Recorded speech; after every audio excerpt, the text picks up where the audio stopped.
Rolando, vamos a empezar. Vamos a iniciar con la sesión de esta tarde.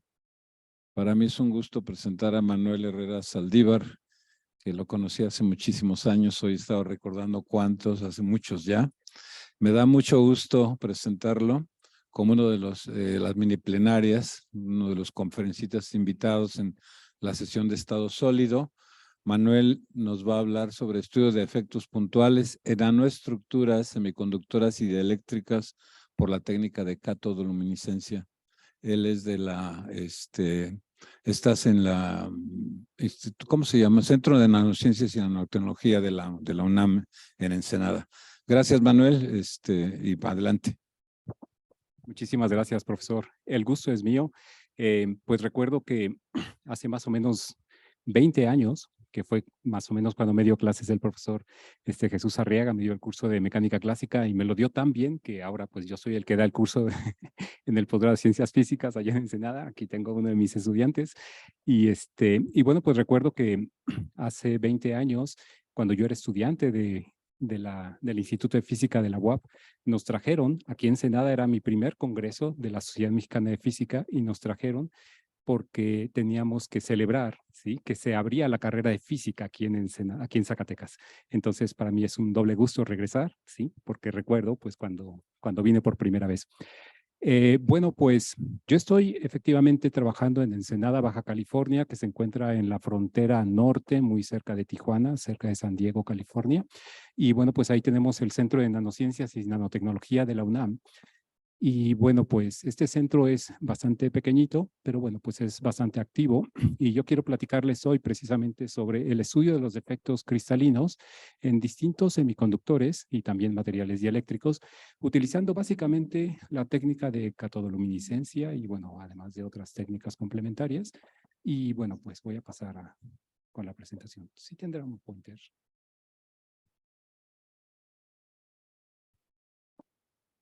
Bueno, si no, todo está bien. Bueno, la técnica de catodoluminiscencia normalmente está incorporada, implementada en un microscopio electrónico, ya sea de barrido o de transmisión. Y bueno, pues es una técnica que nos permite determinar las propiedades ópticas de forma local de los distintos materiales en estudio. La siguiente, por favor. Y bueno, como todos sabemos, un microscopio electrónico de barrido está compuesto por un cañón de electrones que emite un haz de electrones, el cual es enfocado para incidir, la siguiente, para incidir sobre una muestra. Y bueno, pues dentro de este proceso de irradiación, pues se presentan distintos fenómenos de dispersión electrónica, en donde ocurren colisiones elásticas, colisiones inelásticas.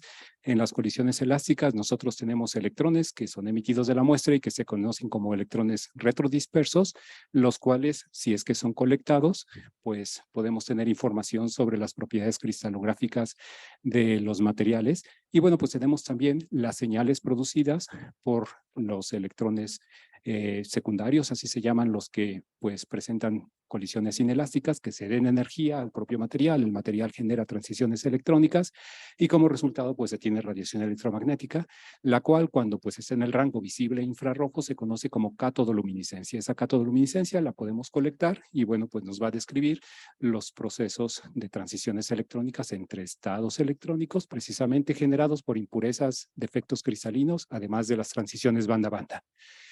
Bueno, si nosotros pensamos que un haz de electrones incide en un punto, en un semiconductor, por ejemplo, un semiconductor tipo N, pues nosotros pensamos que los pares electrón-hueco que son generados por la irradiación, bueno, pues podemos diferenciar a los portadores minoritarios, que en este caso serían los huecos, que están ahí dibujados como unos círculos rojos. Y bueno, pues estos huecos van a difundir y terminarán recombinándose con los electrones que serían mayoritarios en un semiconductor. Muchas gracias. En un semiconductor tipo N, estos electrones, bueno, recombinarán con los huecos, formando la señal de catodoluminiscencia precisamente. Y bueno, pues está claro que es importante determinar la densidad de los portadores minoritarios, que en este caso serían los huecos para un semiconductor tipo N, que queda claro que si tuviéramos un semiconductor tipo P, los electrones serían los portadores minoritarios. Porque, bueno, pues si tenemos huecos, se produce el proceso de recombinación electrónica y, por tanto, la generación de la señal catodoluminiscente. Bueno, pues en esta ecuación de continuidad, pues nosotros tenemos precisamente este proceso de difusión de los portadores minoritarios, pues señalados aquí como delta N. Tenemos una tasa de recombinación que tiene que ver con los tiempos de vida de estos portadores minoritarios, que obviamente, pues, una vez que difunden y encuentran electrones, ocurren los procesos de recombinación, y tenemos aquí, pues, una función de generación que depende básicamente de las condiciones de excitación, es decir, la corriente de las de electrones, la energía de las de electrones, etcétera. Cuando resolvemos, la siguiente, por favor, cuando resolvemos esta ecuación diferencial, bueno, pues nosotros tenemos que la densidad de portadores minoritarios decae exponencialmente, pues con la dirección radial de medida desde el punto de generación de estos portadores minoritarios. La siguiente, por favor. De tal manera que cuando calculamos la intensidad catodoluminiscente, pues tenemos que considerar la densidad de los portadores minoritarios y, bueno, además la probabilidad de que estas recombinaciones sean radiativas. Este tiempo de vida que aparece en el denominador precisamente considera eso, recombinaciones radiativas. En fin, que esta integración pues nos da como resultado que la integración, que la intensidad catodoluminiscente pues decae exponencialmente con la penetración, la siguiente por favor, la penetración del haz de electrones en el material. De tal manera, la siguiente, que podemos decir que la señal catodoluminiscente es generada básicamente de la superficie de la muestra. Ahora, ¿qué tanto es superficie? Bueno, podremos decir que entre 100 y 500 nanómetros es más o menos el rango de penetración de la cual nosotros colectamos la señal catodoluminiscente en los materiales. Ya en términos instrumentales, podemos decir que esta señal catodoluminiscente es colectada por un espejo semiparabólico que se coloca entre el portamuestras. Esta es una imagen del interior de un microscopio electrónico de barrido. Tenemos un portamuestras, aquí se coloca la muestra, aquí se encuentra la pieza polar de la columna de las electrones.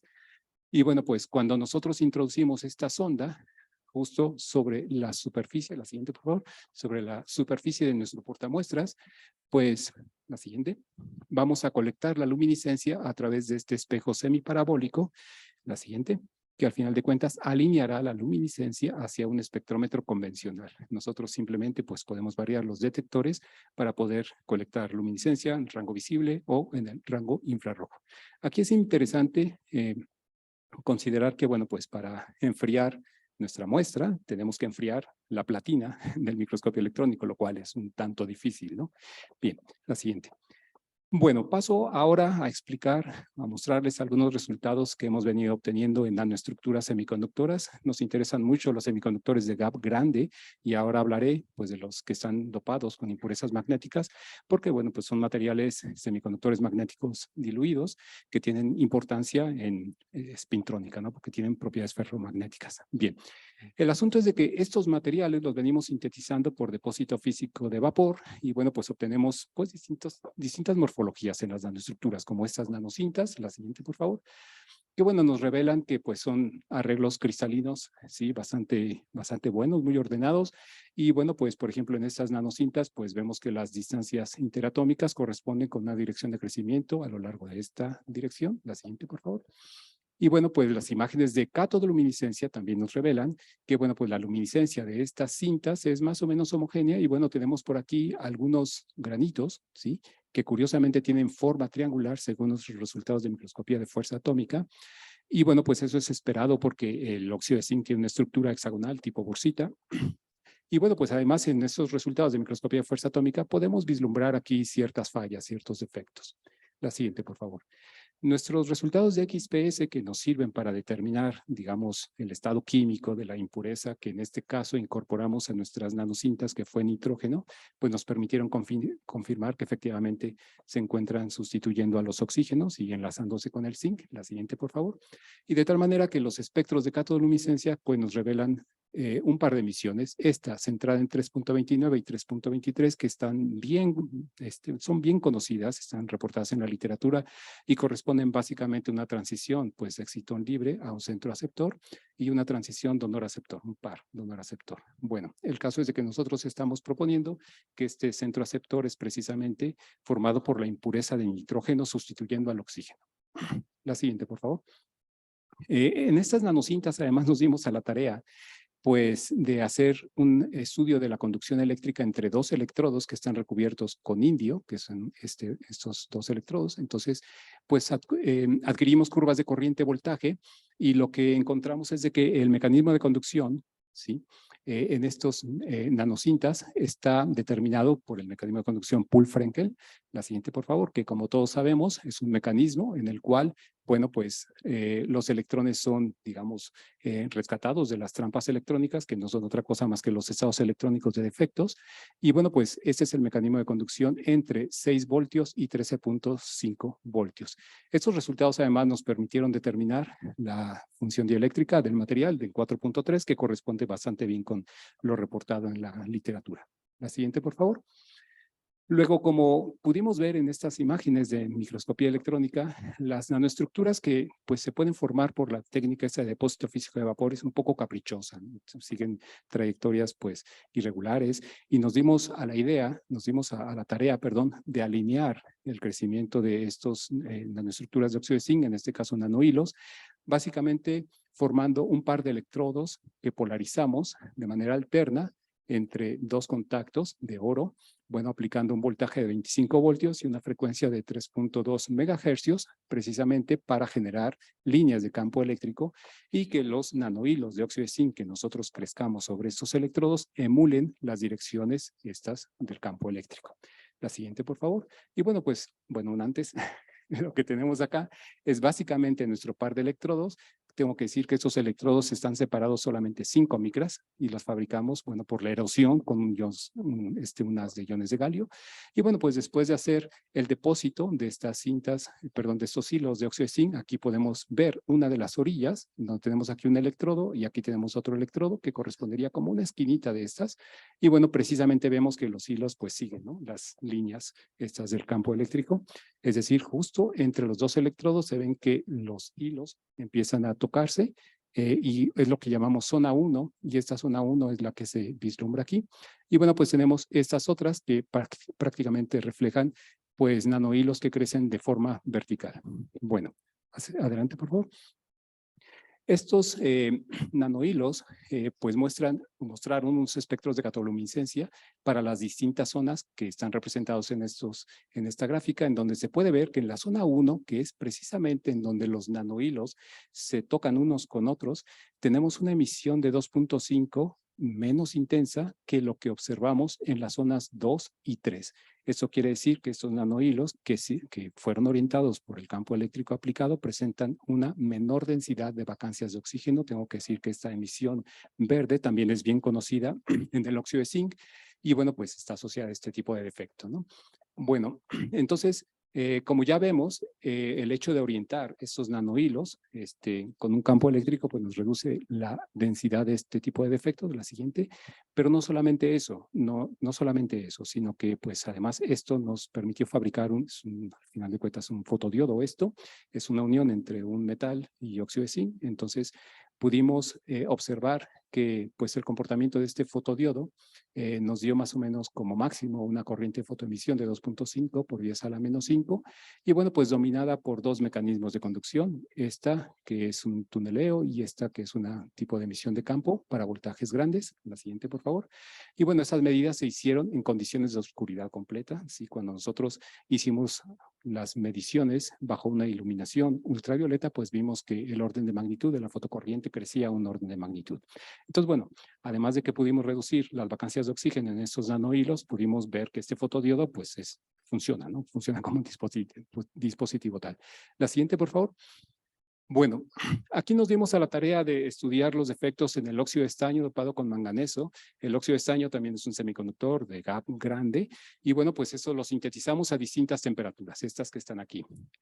Específicamente voy a detenerme sobre las propiedades físicas de estas placas que crecieron a 1090 grados centígrados. La siguiente, por favor. Y bueno, pues crecieron a lo largo de esta dirección 101, como pudimos determinarlo con estas líneas de Kikuchi, pues determinadas por la técnica de difracción esta de Electron Beam Scattering Diffraction. Y bueno, pues estas placas, la siguiente por favor, resulta que mostraron una emisión luminiscente más intensa justo en la parte central de ellas, aquí como se puede ver. Y bueno, los espectros, la siguiente por favor, que pudimos tomar en distintas regiones de la placa, por ejemplo, la parte central, en la arista y en la punta, revelaron pues la forma de espectros diferentes. Básicamente, en el sentido de que esta emisión de 1.9 que está reportada, está muy bien conocida en el óxido de estaño, que depende, bueno, más bien se ha asignado a vacancias de oxígeno, podemos ver que no existe básicamente en el centro de las placas y sí en la orilla y en la punta. Bueno, esta emisión más intensa de 2.6 electronvoltios, no voy a hablar por el momento de esta, está asociada a estados de superficie o a boundary states que se producen entre fronteras de grano. Bueno, pero lo interesante es que esta emisión de 1.9 en estas dos regiones, la siguiente por favor, pues de alguna u otra manera la pudimos, pues digamos, declarar, ¿sí? Que está asociada a vacancias de oxígeno porque nuestros resultados de XPS nos revelaron que precisamente en la parte central de las placas tenemos la presencia de estaño 4+, mientras que en las aristas empieza a aparecer la señal de estaño 2+, y en la punta la señal de estaño 2+ es dominante. De tal manera que aquí tenemos pues presencia de dióxido de estaño y monóxido de estaño y por tanto tenemos vacancias de oxígeno en esta zona, vacancias de oxígeno en esta zona respecto pues a la estructura, ¿sí?, del dióxido de estaño. Bueno, finalmente el manganeso pudimos encontrar que está presente principalmente en las zonas B y C. Bueno, pues esto nos llevó a confirmar pues nuestras diferencias que obtuvimos en los espectros de catodoluminiscencia respecto a la emisión de 1.9. Ahora, en estas placas nos dimos a la tarea de estudiar los procesos de recombinación no radiactivos que se pueden determinar por la técnica esta de Remote Electron Beam Induced Current, que se refiere básicamente a determinar los procesos de recombinación que se dan en la superficie o en las fronteras de grano de los materiales. Y en esa técnica nosotros lo que hicimos fue colocar nuestra varilla de dióxido de estaño topado con manganeso sobre una superficie de oro y colocando estos dos electrodos. Tengo que decir que esto fue un micromanipulador. La siguiente, por favor. Y bueno, pues la punta de nuestro manipulador, pues que estaba recubierta con indio para asegurar un contacto óhmico, la pusimos en contacto con nuestra plaquita de oro y bueno, la señal de corriente inducida vemos que efectivamente es muy intensa en la parte central de la placa. Y bueno, tengo que decir que estas mediciones son típicas, ¿sí?, de la presencia de dislocaciones. Por lo tanto, pues esto correlaciona muy bien con las imágenes de catodoluminiscencia que nosotros veíamos que en la parte central de estas placas teníamos una fuerte luminiscencia. Muy bien. Además, pudimos determinar pues, la longitud de la difusión de portadores minoritarios desde esta zona hacia afuera en 200 nanómetros aproximadamente. La siguiente, por favor. Muy bien, ya que estamos hablando de semiconductores de gap ancho, la verdad es que en nuestro grupo nos ha resultado muy interesante estudiar el nitruro de galio, el óxido de estaño, el óxido de zinc, dopados con impurezas magnéticas. Porque, bueno, cuando nosotros tenemos nitruro de galio, por ejemplo, dopado con cobre o dopado con manganeso, nosotros esperamos que pues haya diferencias en las propiedades magnéticas entre estos dos materiales. Sin embargo, en el nitruro de galio surgen unas cosas muy interesantes. Por ejemplo, sintetizamos ese tipo de estructuras que ya ven que no son nanoestructuras, son más bien microestructuras, en las cuales, bueno, pues tenemos la presencia de cobre 2+, una vez que lo incorporamos en el nitruro de galio, y tenemos manganeso 2+, una vez que lo incorporamos en el nitruro de galio, en estas concentraciones. La siguiente. Y lo interesante de todo es de que el nitruro de galio per se, así solito, ¿sí?, presenta un ferromagnetismo, ¿no? Que lo cual, pues, parece inédito, ¿no? ¿De dónde surgen estas propiedades, ¿no? Bueno, eso a 5 Kelvin y a 300 Kelvin. Resulta que el nitruro de galio dopado con cobre también presenta un ferromagnetismo, ¿sí?, con esta coercitividad. Y bueno, y lo que se espera es de que el nitruro de galio dopado con manganeso, pues también presente ferromagnetismo. Eso se entiende porque el manganeso es un material magnético, ¿no? Entonces, esto es un tema pues que está ahora mismo en boga, en una discusión muy fuerte sobre el origen del ferromagnetismo en semiconductores magnéticos diluidos, ¿sí?, pero pues también en semiconductores no magnéticos, ¿sí?, como pasa con este tipo de cosas. Bueno, entonces nuestra tarea ha sido estudiar los efectos presentes que pudieran participar en el ferromagnetismo de estos materiales. Bueno, la siguiente. Entonces, primero que nada, quisimos estudiar cuál es el origen mejor dicho, cuáles son los defectos que se producen por el hecho de incorporar oxígeno en el nitruro de galio, la cual es una impureza bastante común una vez que sintetizamos esos materiales en técnicas no tan sofisticadas como las del profesor Máximo López, ¿no?, de MBE, pero bueno, hay otras técnicas mucho más baratas que definitivamente no son tan, digamos, tan sofisticadas, pero bueno, definitivamente siempre nos están acarreando esta impureza. Entonces, nos dimos a la tarea de sintetizar este tipo de materiales, ¿sí? Y bueno, pues a estas temperaturas obtuvimos ese tipo de arreglos. La siguiente, por favor. Básicamente quisiera hablar sobre las diferencias que ocurren por el hecho de incorporar oxígeno en estas concentraciones. Pues diré rápidamente que la muestra 1 tiene esta concentración, digamos, de oxígeno y la muestra 3 tiene una mayor concentración de oxígeno. La siguiente. La presencia de oxígeno la pudimos determinar por mediciones de espectroscopía, EDS. La siguiente, por favor. Y bueno, por microscopía electrónica de transmisión de alta resolución, pudimos encontrar que la presencia de oxígeno lo que hace es producir stacking faults, fallas de apilamiento, y con lo cual tener un estrés muy, muy intenso a lo largo de los nanohilos de nitruro de galio dopados con oxígeno. Entonces, el efecto del oxígeno es precisamente formar defectos. La siguiente, por favor. Y los resultados de catodoluminiscencia pues nos revelan precisamente la generación de emisiones asociadas a defectos. Entonces tenemos, por ejemplo, la emisión de 2.2 y 2.68, la de 2.2, la emisión amarilla, esta es súper conocida en nitruro de galio asociada con vacancias de nitrógeno, aunque hay algunos autores que dicen que es vacancias de galio, por el momento me quedaré con que sea vacancias de nitrógeno. Y esa es la muestra que tiene tan solo 4.1% atómico de oxígeno. La siguiente, por favor.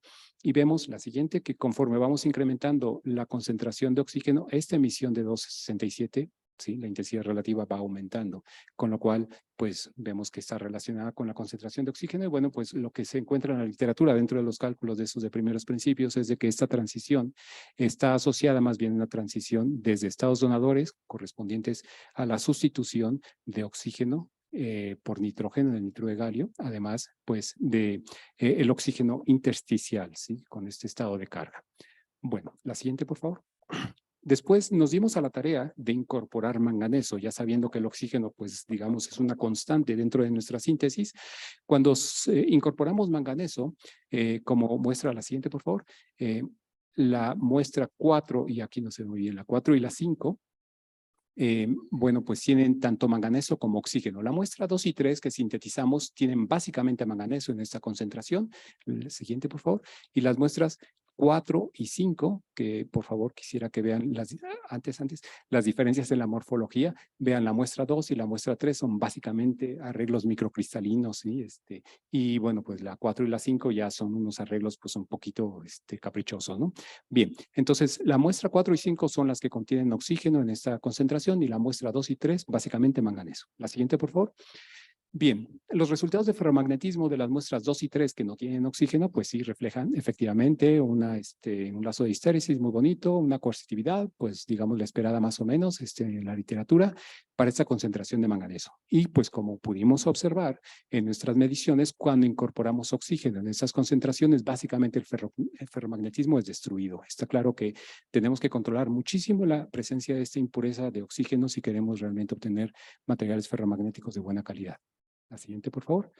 Bueno, los resultados de microscopía electrónica de transmisión, pues además nos revelaron también la formación de fallas de apilamiento, stacking faults, como ya lo vimos, que son inducidos por la presencia del oxígeno. Entonces, entendemos que todos estos defectos, pues no están jugando a favor de la generación de ferromagnetismo, sino todo lo contrario. La siguiente, por favor.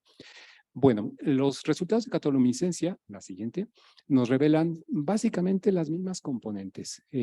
Estas componentes de 245 es una emisión verde asociada a vacancias de galio, esta otra de 2,9, 3.3, y en realidad con los resultados de catoluminiscencia no podemos decir claramente cómo es que estamos modificando el ferromagnetismo, ¿no? En realidad aquí solamente aparecen pues distintas intensidades de estas mismas bandas, pues digamos en la muestra 4, en donde tenemos esta concentración de oxígeno, pues tenemos una intensidad mayor de esta emisión. Sin embargo, en esta otra, por el hecho de incorporar todavía más oxígeno, pues se ve que esta emisión más bien es atenuada, ¿no? Pero bueno, muestro estos resultados solamente para indicar que efectivamente con la catoluminiscencia estamos detectando las transiciones electrónicas asociadas a este tipo de defectos. La siguiente, por favor. Bueno, paso ahora a explicar algunos resultados sobre materiales dieléctricos y en particular este material que se conoce como hidroxiapatita, y en particular yo he venido estudiando este material porque tiene un fin, digamos, muy noble, y es porque se aplica en biomedicina, ¿no? Siempre se siente uno bien, ¿no? Que los resultados de los trabajos de investigación que hace uno, pues tienen una aplicación directa, ¿no? Sobre todo en biomedicina. La hidroxiapatita se utiliza como un componente para la regeneración ósea, y bueno, pues nosotros la venimos sintetizando en forma de nanoplacas, como se muestra aquí en esta imagen de microscopía electrónica de transmisión, y bueno, pues en realidad tiene una estructura cristalina bien definida, una dirección de crecimiento 001, es una estructura tipo hexagonal también. La siguiente, por favor. Y bueno, pues hemos visto que estas hidroxiapatitas también presentan defectos de apilamiento. Y estos defectos de apilamiento deben de ser, digamos, observados a través de nuestra técnica de catodoluminiscencia, que en este caso estamos utilizando. La siguiente, por favor. Antes de pasar a los resultados de catodoluminiscencia, quisiera, pues, ya que veo aquí a varios estudiantes, explicarles un poquito de esta técnica de Electron Paramagnetic Resonance, porque es una técnica que es bastante, es complementaria a la técnica de catodoluminiscencia porque detecta la presencia de defectos, ¿sí? En estado singulete, quiere decir, que tienen un spin menos un medio. Y bueno, pues en esta técnica, la siguiente, por favor, básicamente nosotros lo que hacemos es que si nosotros tenemos un estado electrónico, ¿sí? Ocupado por un solo electrón con un spin determinado, si le aplicamos un campo magnético, la siguiente, pues generamos el rompimiento de la degeneración por efecto Zeeman. Y bueno, pues lo que vamos a tener es que si incrementamos el campo magnético, ¿sí?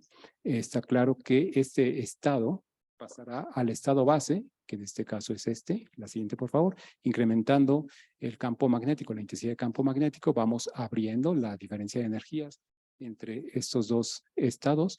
La siguiente por favor, de tal manera que si nosotros excitamos con radiofrecuencias, podemos, ¿sí?, ser capaces de producir una transición, ¿sí?, electrónica y entonces tener una absorción, ¿sí? Básicamente eso consiste en la técnica esta de EPR, la siguiente, y lo que se obtiene es pues una señal asociada precisamente a esta transición de estados en estado, digamos, single state, y entonces, bueno, pues estos estados nos van a revelar información sobre nuestros defectos. La siguiente, por favor. Así, por ejemplo, en este material de la hidroxiapatita, pues nosotros hemos podido localizar, digamos, señales asociadas a vacancias de oxígeno ocupadas con un solo electrón. Y bueno, pues esas son a medidas a temperatura ambiente y a baja temperatura. También hemos podido determinar la presencia de vacancias de oxígeno y vacancias de oxígeno unidos a iones de calcio y vacancias de oxígeno en grupos oxidrilos que conforman la estructura cristalina de la hidroxiapatita. La siguiente. Nuestros resultados de catodoluminiscencia de este material, curiosamente, cubren todo el espectro visible. Tenemos todas las componentes esperadas, ¿no? Y bueno, tengo que decir que todas estas deconvoluciones que presentamos aquí, nos costó trabajo hacerlas, pero están hechas de la mano con los resultados que se han hecho de un grupo ruso, que hace cálculos de primeros principios, en donde, bueno, proponen la presencia de estas componentes. La siguiente, por favor. Y bueno, además de una emisión infrarroja en 0.81, la siguiente, con lo cual hemos podido pues, proponer en esta publicación varias transiciones electrónicas precisamente entre los defectos que están reportados en la literatura y los defectos, la siguiente por favor, que nosotros hemos medido por EPR, de tal manera pues que hemos podido determinar tanto las transiciones electrónicas como pues las componentes de esta hidroxiapatita que es, digamos, rica en defectos, tiene muchos defectos. Esto es importante porque normalmente este material se utiliza para adquirir imágenes de resonancia o imágenes de fluorescencia para poder evaluar el proceso de regeneración ósea en las personas, ¿no? Es decir, se pone el implante de hidroxiapatita en el hueso y después se van tomando imágenes para ir viendo, visualizando cómo va construyéndose el hueso. Pero normalmente a esa hidroxiapatita se le incorporan tierras raras, las cuales sabemos que son tóxicas para el cuerpo humano. Y bueno, si nosotros generamos hidroxiapatita o sintetizamos hidroxiapatita con defectos, pues ya no necesitamos ponerle ningún material luminiscente. Los defectos, las vacancias, precisamente, pues emitirán la suficiente luminiscencia como para que nos sirvan para adquirir estas imágenes de contraste. Y además, radiación infrarroja, que ya sabemos que es transparente. La piel humana es transparente a la radiación infrarroja. Muy bien, la siguiente. Bueno, pues ya para terminar, también diré que en esa hidroxiapatita hemos incorporado materiales, impurezas magnéticas, porque pues hay procesos de regeneración ósea a través de campos magnéticos, que es otro tipo de tratamientos. Y bueno, pues nos dimos a la tarea de incorporar hierro, y aquí como podemos ver, el hierro se incorpora como una impureza con valencia 3+. La siguiente, por favor. Y bueno, pues también hemos podido encontrar que se sustituyen básicamente a estos calcios, que se conocen como calcios 2, hay unos calcios 1 que se encuentran en esta zona de la red cristalina y estos particularmente se encuentran cerca de los iones de fosfato. La siguiente, por favor. Bueno, pues los espectros de catoluminiscencia nos muestran que conforme vamos incorporando hierro en la hidroxiapatita, esta emisión de 3.32 va atenuándose. Y como podemos ver, bueno, siento mucho, se ve muy poquito, muy débil esta imagen, no se ve muy claro. Esta emisión de 3.32 está asociada a transiciones electrónicas con estados de vacancias de oxígeno, formados por vacancias de oxígeno en iones de fosfato, lo cual tiene sentido porque pues, nosotros estamos quitando calcios que están unidos a los fosfatos y bueno, pues estamos generando con tanto vacancias de oxígeno, ¿ok? Bueno, estos materiales además presentan propiedades paramagnéticas, como lo muestran estas mediciones, en donde el paramagnetismo claramente ocurre para concentraciones mayores, ¿sí? Bueno, para esta muestra, que es la 12, que tiene concentración de 3.65% en hierro. Y bueno, pues el paramagnetismo se va haciendo cada vez más intenso conforme nosotros incorporamos el hierro. La siguiente, por favor. Bueno, pues eso es todo lo que he preparado para ustedes. Muchísimas gracias. Pongo aquí unas fotos de las universidades en donde he estado colaborando. La siguiente, sí. Es la Universidad Complutense de Madrid, en donde, bueno, pues yo hice mi tesis doctoral y bueno, pues mantengo una colaboración muy activa. Este es el edificio principal de nuestro centro de investigación y este es la Universidad de California, en donde pues también tengo alguna colaboración. Muchísimas gracias y espero que haya sido de interés su charla y pues si tienen alguna pregunta serán bienvenidas.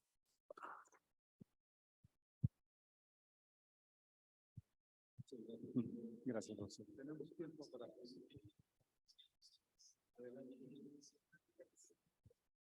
Gracias por su plática, doctor Morel, muy interesante. Estaba revisando qué pregunta hacerle y bueno, voy a aprovechar para preguntarle.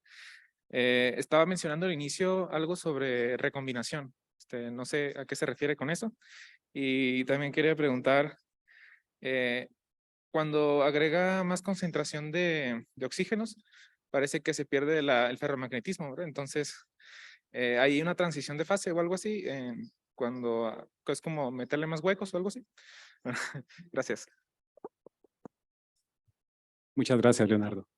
Bueno, la primera pregunta, cuando hablamos de recombinaciones, en realidad estamos hablando de que los electrones que son excitados por el hecho de que estamos irradiando el material de banda de valencia a banda de conducción, esos terminarán por regresar a los, digamos, estados originales de la banda de valencia, los estados de valencia, y eso le llamamos recombinación, que el electrón básicamente llega a ocupar uno de los orbitales, pues que está desocupado, ¿no? Un estado desocupado. Al final de cuentas, eso es una recombinación entre electrón hueco.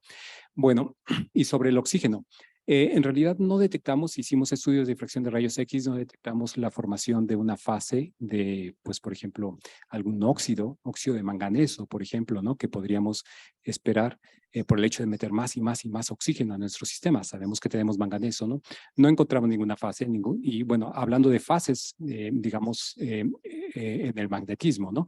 Tampoco encontramos ninguna.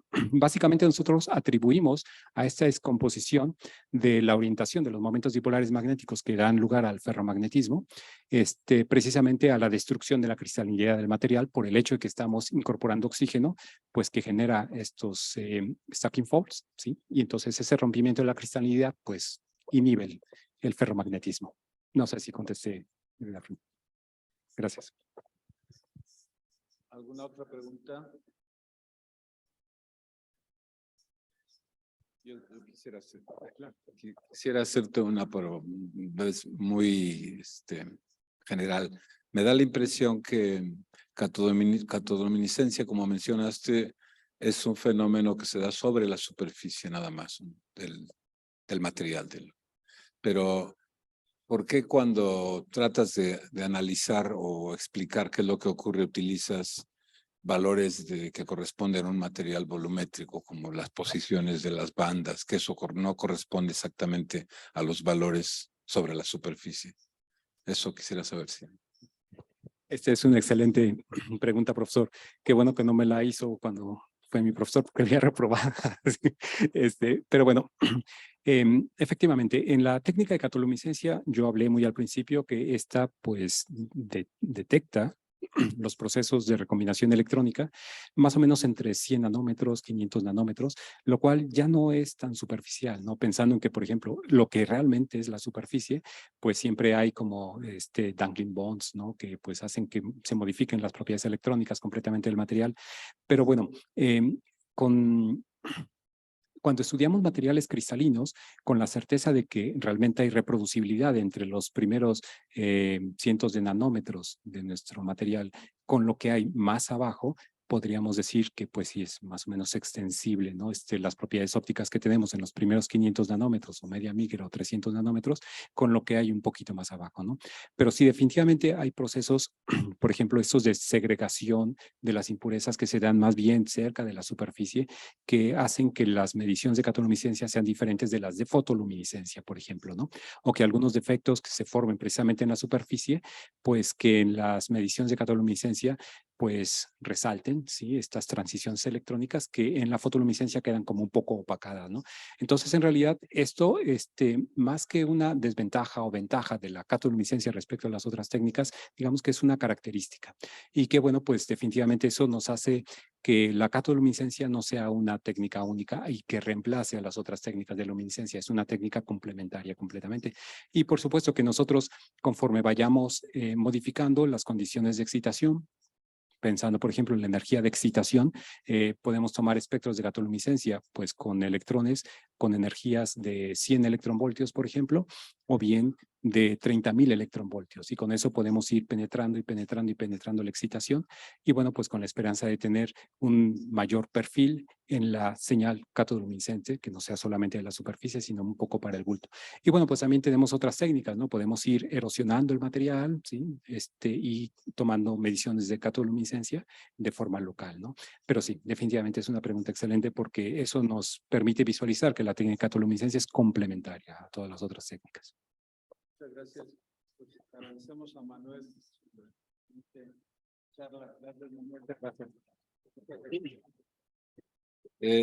Vamos a pasar con la siguiente. Isela Padilla Rosales, ¿verdad? Ya está cargada tu presentación. Ella nos va a hablar sobre el corrimiento descendente de fotones en, no sé cómo se llama este material, calcio. En estanato de calcio, dopado con iterbia. Entonces, tú eres, perdona, no aparece aquí. Isela Padilla Rosales, Sí, de la Universidad Autónoma Metropolitana. Muy bien, adelante, gracias. Sí, muchas gracias.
Sí, ya.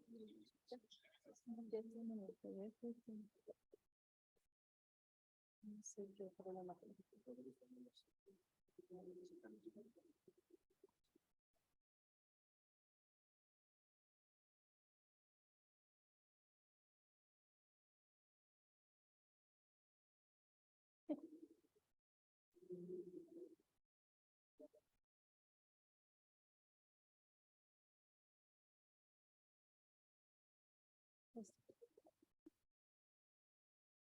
Ya sé. Buenas tardes a todos. Yo les voy a presentar el proyecto que lleva como título Corrimiento descendente de fotones en estanato de calcio dopados con iterbio, el cual se realizó en la Universidad Autónoma Metropolitana. La siguiente, por favor.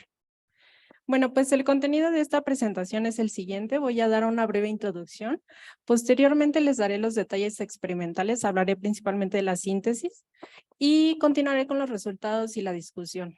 Esto sobre todo las técnicas de caracterización que utilizamos los resultados. Y finalmente las conclusiones. Siguiente, por favor.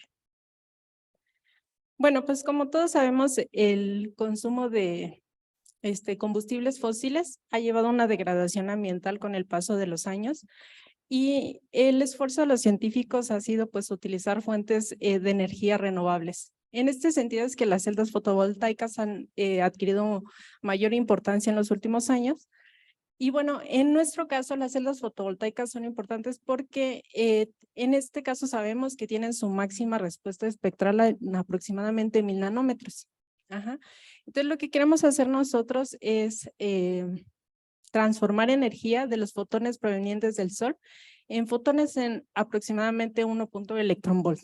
Aquí es donde la respuesta de la celda espectral es máxima. En ese sentido es que nosotros proponemos a los iones lantánidos, los cuales se han considerado los principales candidatos para lograr esta conversión de fotones. Como matriz proponemos a lo que es el estanato de calcio. Sabemos que es estable físicamente y químicamente. Además es amigable con el medio ambiente, de bajo costo y se puede sintetizar mediante una técnica simple. La siguiente, por favor. Bueno, pues existen principalmente 3 mecanismos de adaptación de estos materiales fotoluminiscentes en estas celdas. Uno de ellos y el más importante, el que nosotros vamos a utilizar, es el corrimiento descendente de fotones. Este mecanismo transforma fotones de alta energía más o menos en estas regiones, donde la respuesta de la celda es pobre, en fotones de menor energía, en aproximadamente esta región. La conversión descendente lo que hace es transformar un fotón de alta energía en 2 fotones de menor energía. Y la conversión ascendente transforma 2 fotones de baja energía, es decir, más o menos en esta región, a uno de mayor energía. La siguiente, por favor.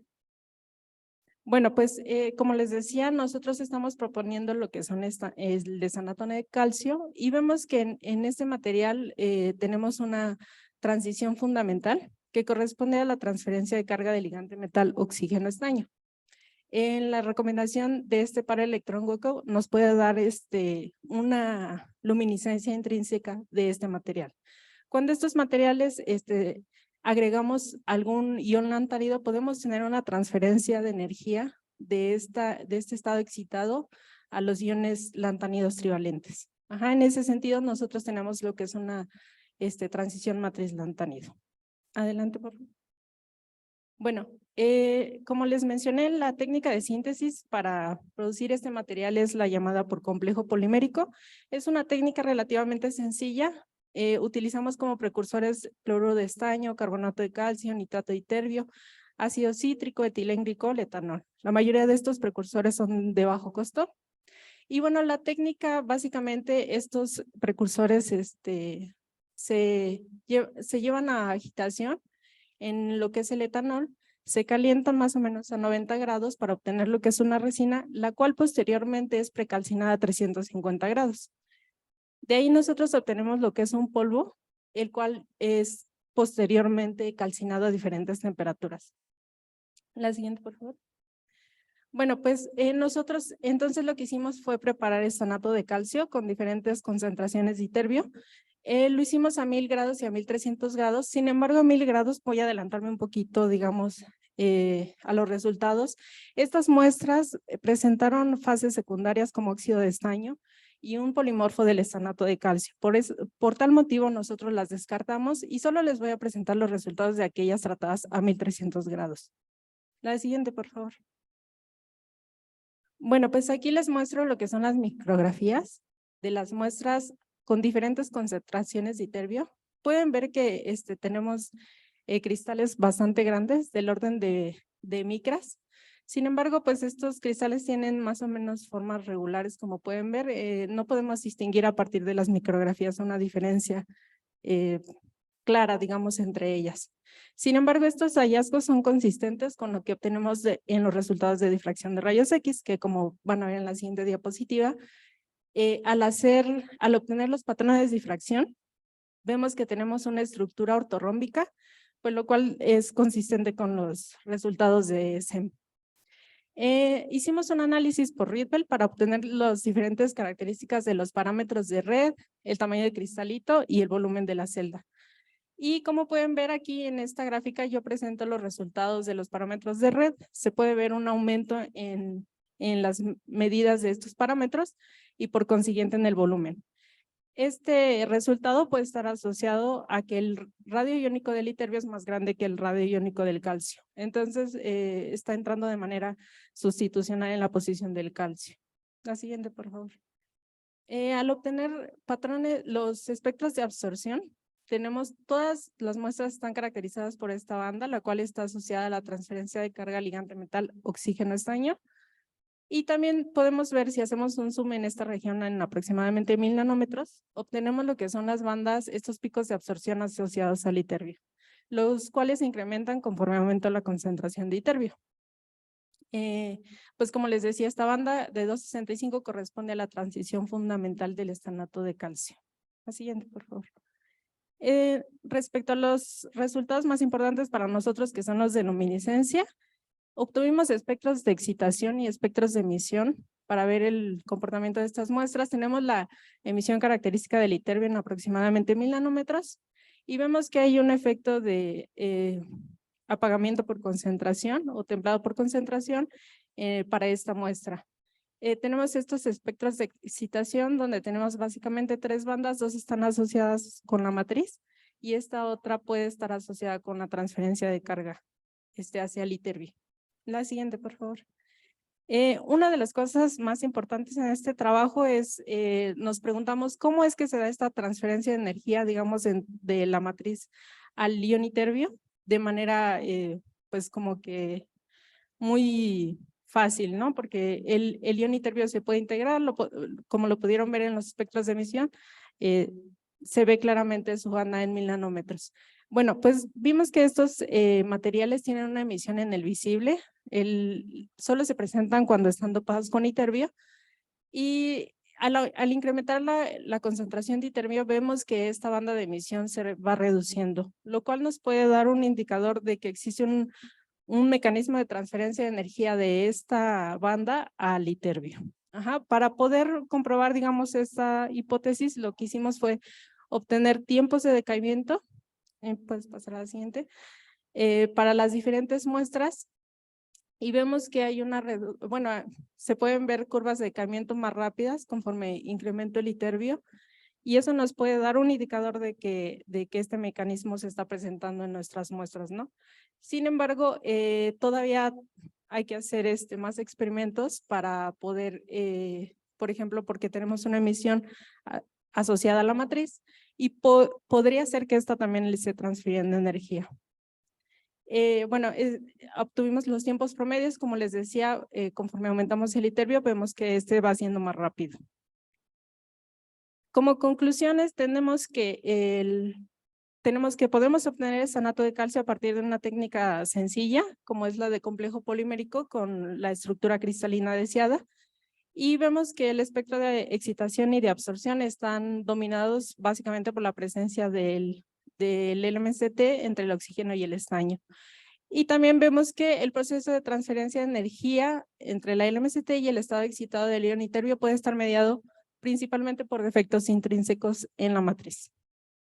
Y bueno, pues de mi parte sería todo.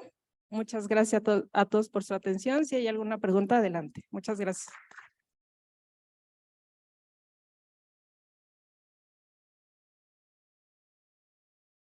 Gracias, Gisela.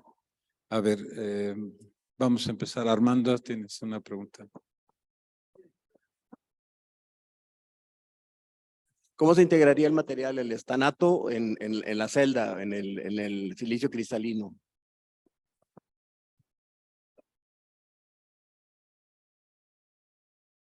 Nosotros todavía no hemos llegado a esa parte, pero una de las formas es integrar estos polvos en polímeros, los cuales posteriormente se pueden aplicar pues tal cual arriba de las celdas.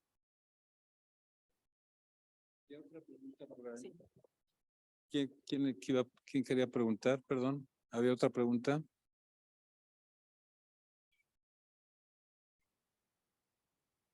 Respecto de la molienda, es que veo que ahí tienes en las micrografías unos granitos más pequeños y luego tienes unos cubos bastante grandes, pero no sé si sea una molienda homogénea o con máquina de bolas o... No, tenemos básicamente la molienda solo se hace con mortero. Lo que en las micrografías pensamos que estos más pequeños pueden estar asociados quizá a otra. Bueno, es que en este otro tenemos ya óxido de estaño.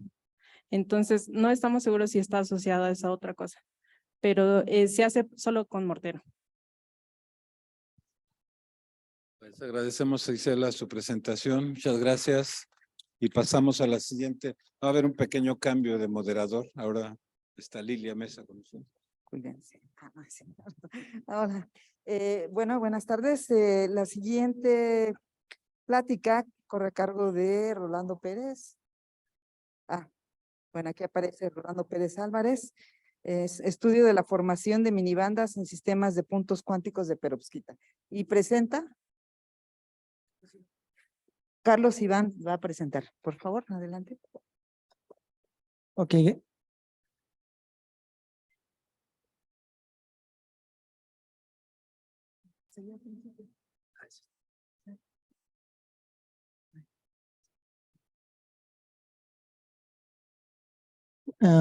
Bueno, primeramente agradecer al comité organizador por aceptar nuestro trabajo como plática, así nos permite hablarles un poco sobre un enfoque simple para el estudio para la formación de minibandas en sistemas de puntos cuánticos de perovskitas, ¿no?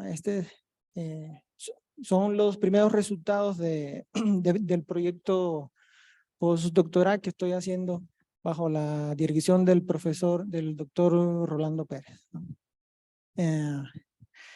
En los últimos años el estudio de los sistemas de puntos cuánticos de perovskitas para aplicaciones fotovoltaicas pues ha cobrado mucho interés, principalmente basado en las propiedades de estos sistemas, ¿no?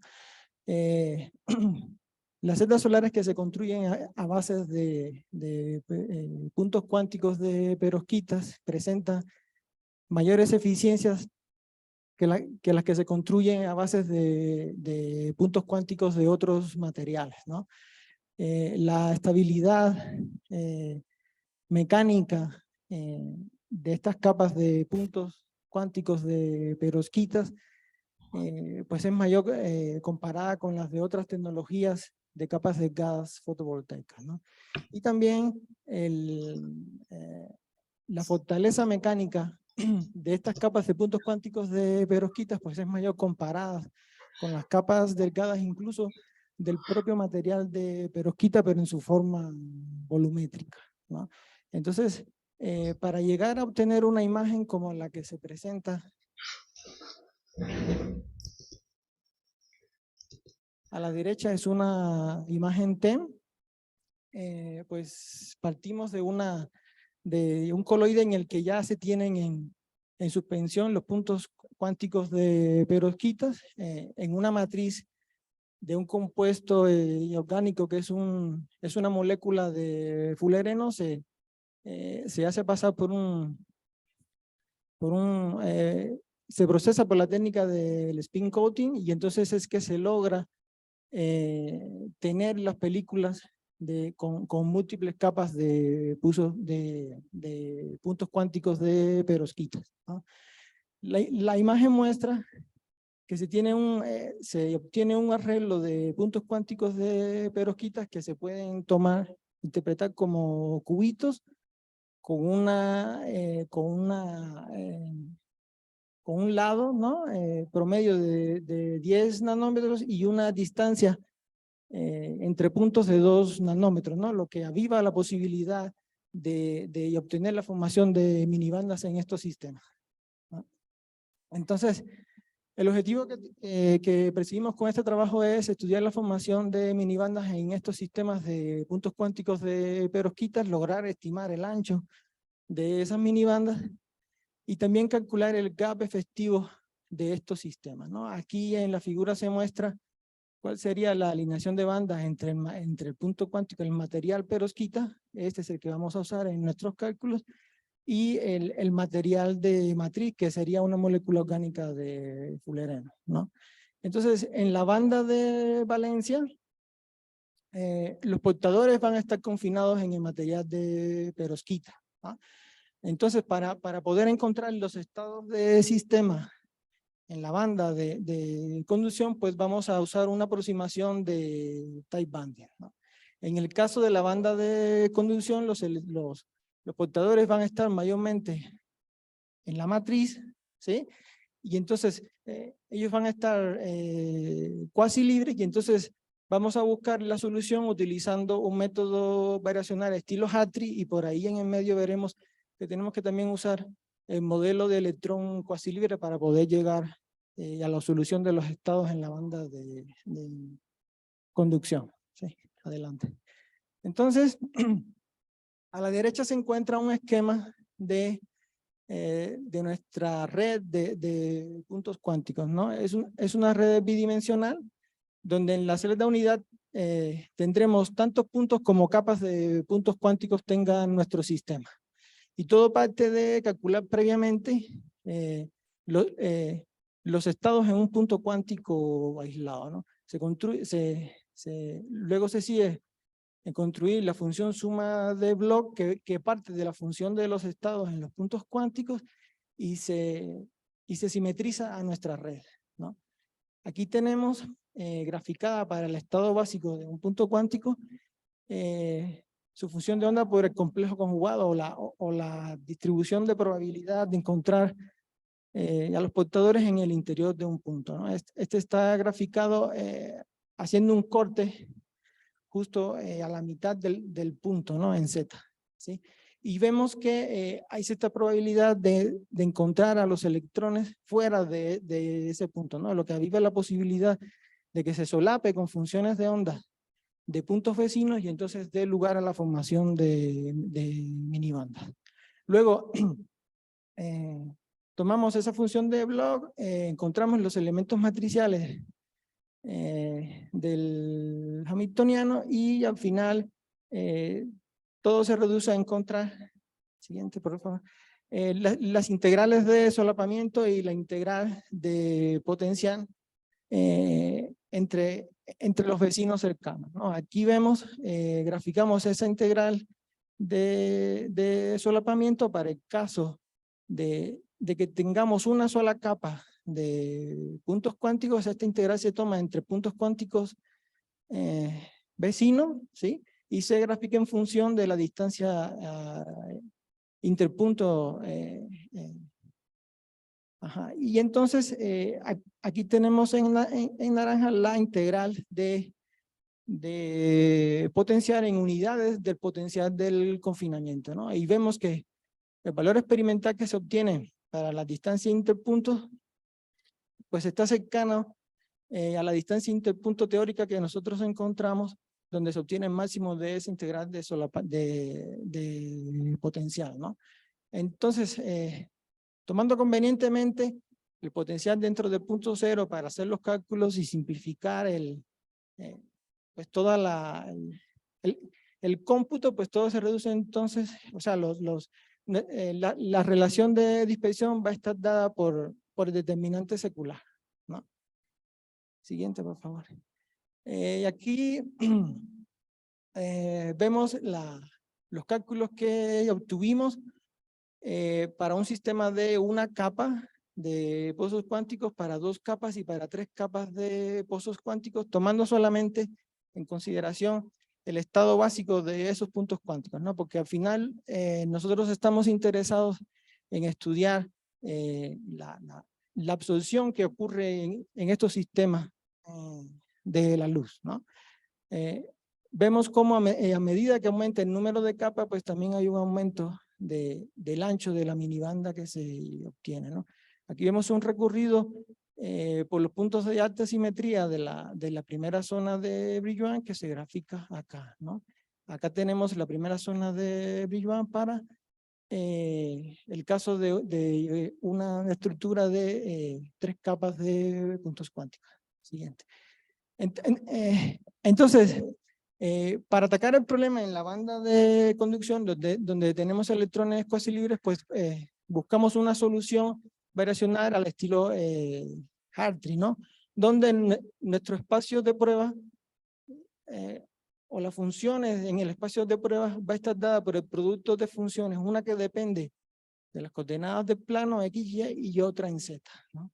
Y el potencial de confinamiento, el potencial, ¿no? Lo vamos a buscar como la suma de un potencial de un sistema de hilos cuánticos con sección transversal cuadrada más un potencial, y aquí es donde está la clave, ¿no? Hay que escoger este potencial de tal manera que al sumarlo al potencial V1 del sistema de hilos cuánticos, pues se construye el sistema, el potencial de los puntos cuánticos, ¿no?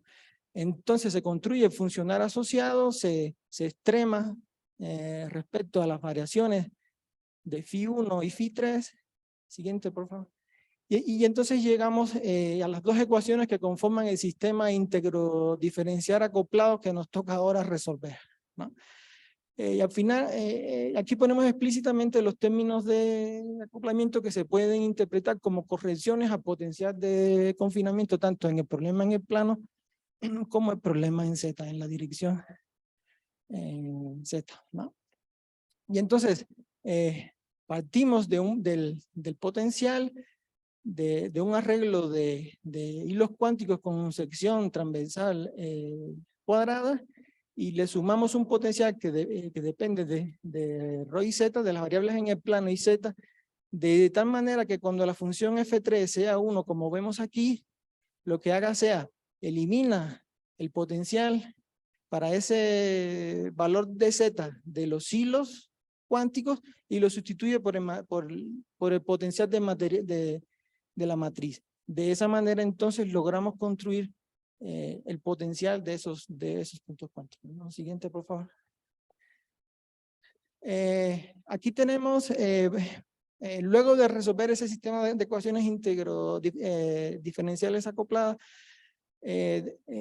aquí tenemos graficada la solución en el plano, o sea, para el problema de hilos cuánticos, donde podemos ver que los electrones sobre todo tienden a estar, en el caso o sea, cuando trabajamos con la función de onda del estado básico de los puntos, tienden a estar en la matriz, en los intersticios formados por las esquinitas de los puntos, ¿no? Y aquí tenemos, pues bueno, una figura del cálculo de bandas que se obtuvo para el caso de problemas de hilos, ¿no? Este se hizo para 625 funciones planas en el desarrollo de Fourier aquí que usamos en el modelo de electrones cuasi libres, que fue la que nos dio una buena precisión, o sea, una buena convergencia de la solución, optimizando el límite, el tiempo de cálculo, ¿no? Siguiente, por favor. Aquí tenemos la solución en Z, la función de onda que obtuvimos en Z por su complejo conjugado, y entonces aquí tenemos ya la función probabilidad de encontrar a los electrones en el intersticio. Este es para una capa, siguiente, para 2 capas, siguiente, y para 3 capas, ¿no? Siguiente. Y entonces aquí lo que tenemos ya, para el caso de 3 capas de puntos cuánticos, graficamos tanto, o sea, la relación de dispersión que para la banda de conducción, ¿sí? Y para la banda de valencia, ¿no? Vemos que para el caso de este sistema de 3 capas de puntos cuánticos obtuvimos un ancho de minibanda de alrededor de 40 milielectronvolts, ¿no? Y un gap o la distancia entre el máximo de la banda de valencia y el mínimo de la banda de conducción de 1.61 electronvolts, ¿no? Siguiente, por favor. Siguiente. ¿Sí? Y como conclusiones, pues bueno, desarrollamos un modelo que permite estudiar la formación de minibandas en sistemas de puntos cuánticos de perovskita, atacando la solución de los estados en la banda de valencia por un sistema, por un modelo type banding, y en la banda de conducción por una aproximación variacional estilo Hartree, ¿no? Obtuvimos un ancho de minibanda de alrededor de 40 milielectronvolts para el caso de 3 capas de puntos cuánticos, y obtuvimos un gap de 1.61 electronvolts que en comparación con los experimentales, con los gaps experimentales que se obtienen para estos sistemas, ¿no? De alrededor de 1.75 milielectronvolts, ¿no? Esta conclusión, estamos trabajando todavía en ello, por eso aquí pongo este comentario de trabajo en progreso, porque todavía nos toca analizar, o sea, aquí estamos comparando el gap que obtenemos de cálculo de la estructura de banda con un gap experimental, ¿no? Que se obtiene a partir de una medición de absorción, ¿no? O sea, sería un gap de absorción, ¿no? Entonces nos tocaría todavía analizar las transiciones permitidas entre ambas bandas y su fortaleza para entonces comprobar si efectivamente estamos comparando el gap correcto con el experimental. Muchas gracias.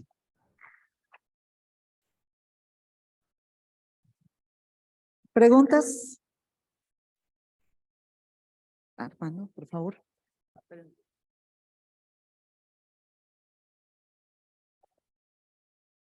El número de capas afectaría la forma del gap, digamos, que se haga más ancho, más angosto, o si se hace más directo o indirecto.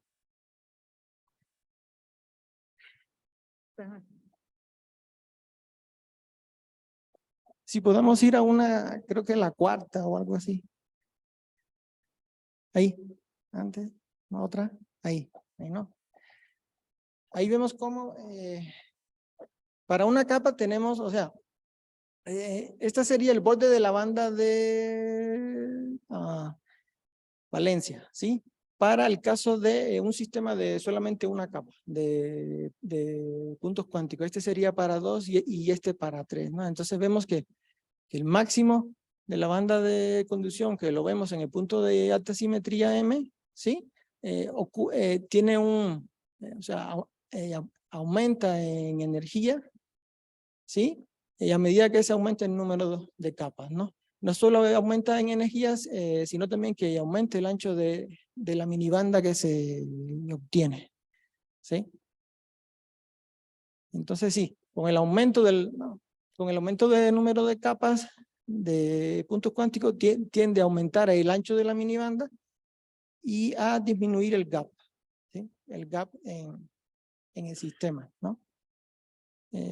Mencionar ahí que esa relación de dispersión pues se debe a estados de sistema, ¿no? ¿Sí? No precisamente del material de perovskita o del material de matriz, ¿no? Sino que son estados de sistema. Vamos a continuar. Agradecemos otra vez a Carlos Iván.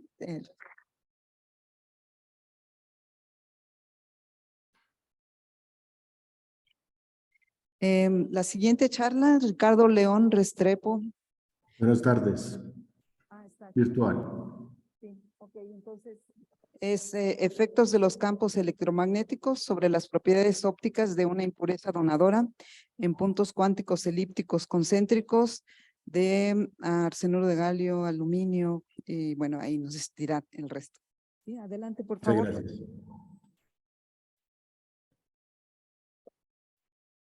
¿Ven mi pantalla?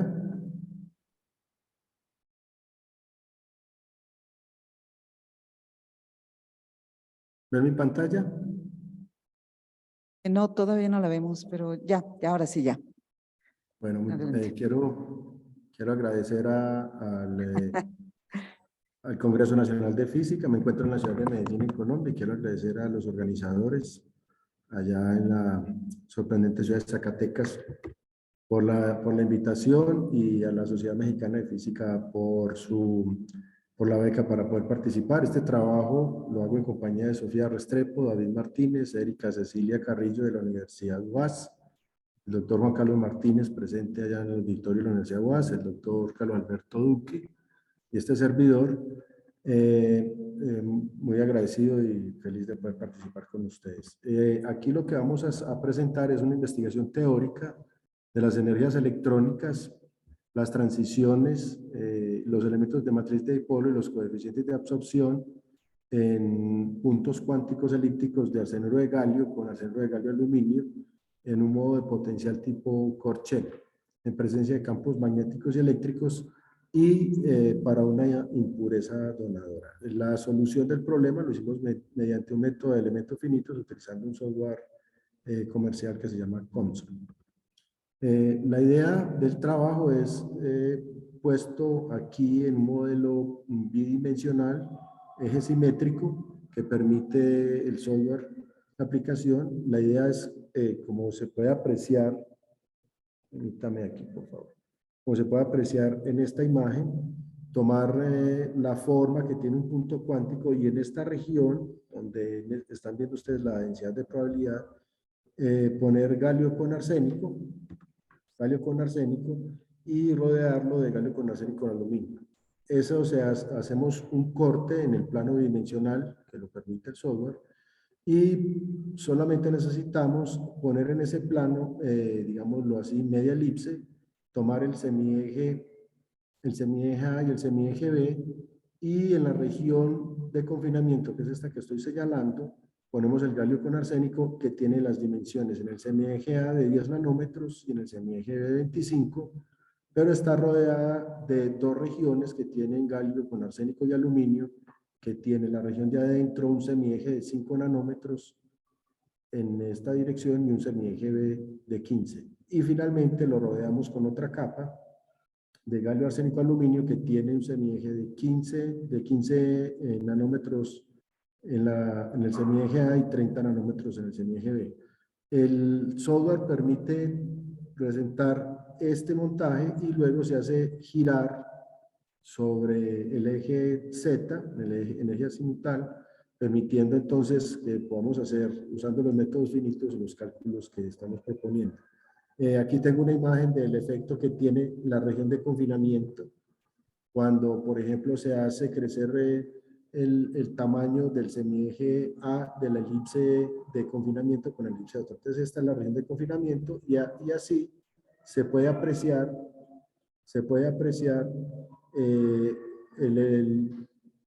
la malla con la que trabaja el software de elementos finitos. Esto es lo que yo llamo el esqueleto. Aquí se ven las elipses, y esa región pintada con verde sería donde está la mayor probabilidad de encontrar el electrón para el estado fundamental.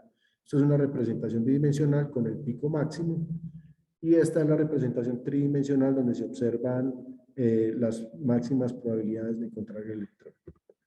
Para resolver ese problema tomamos este hamiltoniano con el potencial de campo magnético, el operador de momento lineal, el potencial de confinamiento, el efecto del campo eléctrico y el potencial coulombiano para la interacción de la impureza con el electrón. Y además hemos decidido que el campo magnético, por la forma en que tenemos el gauge que estoy presentando acá, va dirigido en la dirección Z o del eje azimutal. La región donde se encuentra el arsenuro de galio, que es la región de confinamiento, vamos a poner 262.000 electronvoltios de confinamiento, que corresponde al gap entre los dos materiales a cierta concentración, y vamos a colocar, perdón, 0 en esa región, y las capas van a tener el confinamiento de 262.000 electronvoltios. Para resolver el problema utilizamos las condiciones de frontera de Ben Daniel Duke, que a mi amigo Rolando no le gustan mucho, pero que funcionan para este caso, donde tenemos que la función debe ser continua en las fronteras y la derivada que toma esta forma también debe cumplir esa condición de continuidad. Para calcular las propiedades o los coeficientes de absorción óptica que presentamos acá, vamos a utilizar estas ecuaciones que son obtenidas por el método de la matriz densidad compacta. Quiero llamar la atención en la dependencia esencialmente con la probabilidad de transición que viene dada por los dipolos, por los elementos de la matriz de dipolo, las energías de transición, la energía del fotón incidente y también por el término que corresponde al damping o al inverso del tiempo de vida media de la transición correspondiente. Además de unas constantes conocidas, tengo el término lineal y el término de tercer orden. La suma de estos dos términos son los coeficientes que voy a presentar al final. El dipolo es proporcional a esta probabilidad. La información que nos promete esta probabilidad también nos va a decir si esas transiciones son posibles o no. Les estoy mostrando en esta imagen, les estoy mostrando cuál es la probabilidad de encontrar al electrón en el estado fundamental en los pozos cuánticos para distintos efectos. Entonces, en esta imagen, la que estoy señalando, en el centro, se encuentra el electrón cuando no hay ningún efecto sobre él, solamente el confinamiento geométrico debido a las dimensiones de las elipses. Y el electrón, como pueden ver, se encuentra así. Cuando hacemos variaciones en el campo magnético de 10 teslas y 20 teslas, pueden ver la distribución para el estado fundamental de esa probabilidad. Y cuando hacemos a lo largo de este eje variaciones del campo eléctrico, aquí arriba, por ejemplo, con menos 50 kilovoltios por centímetro, pueden ver la distribución para el estado fundamental de la probabilidad, o cuando ponemos 50 kilovoltios por centímetro.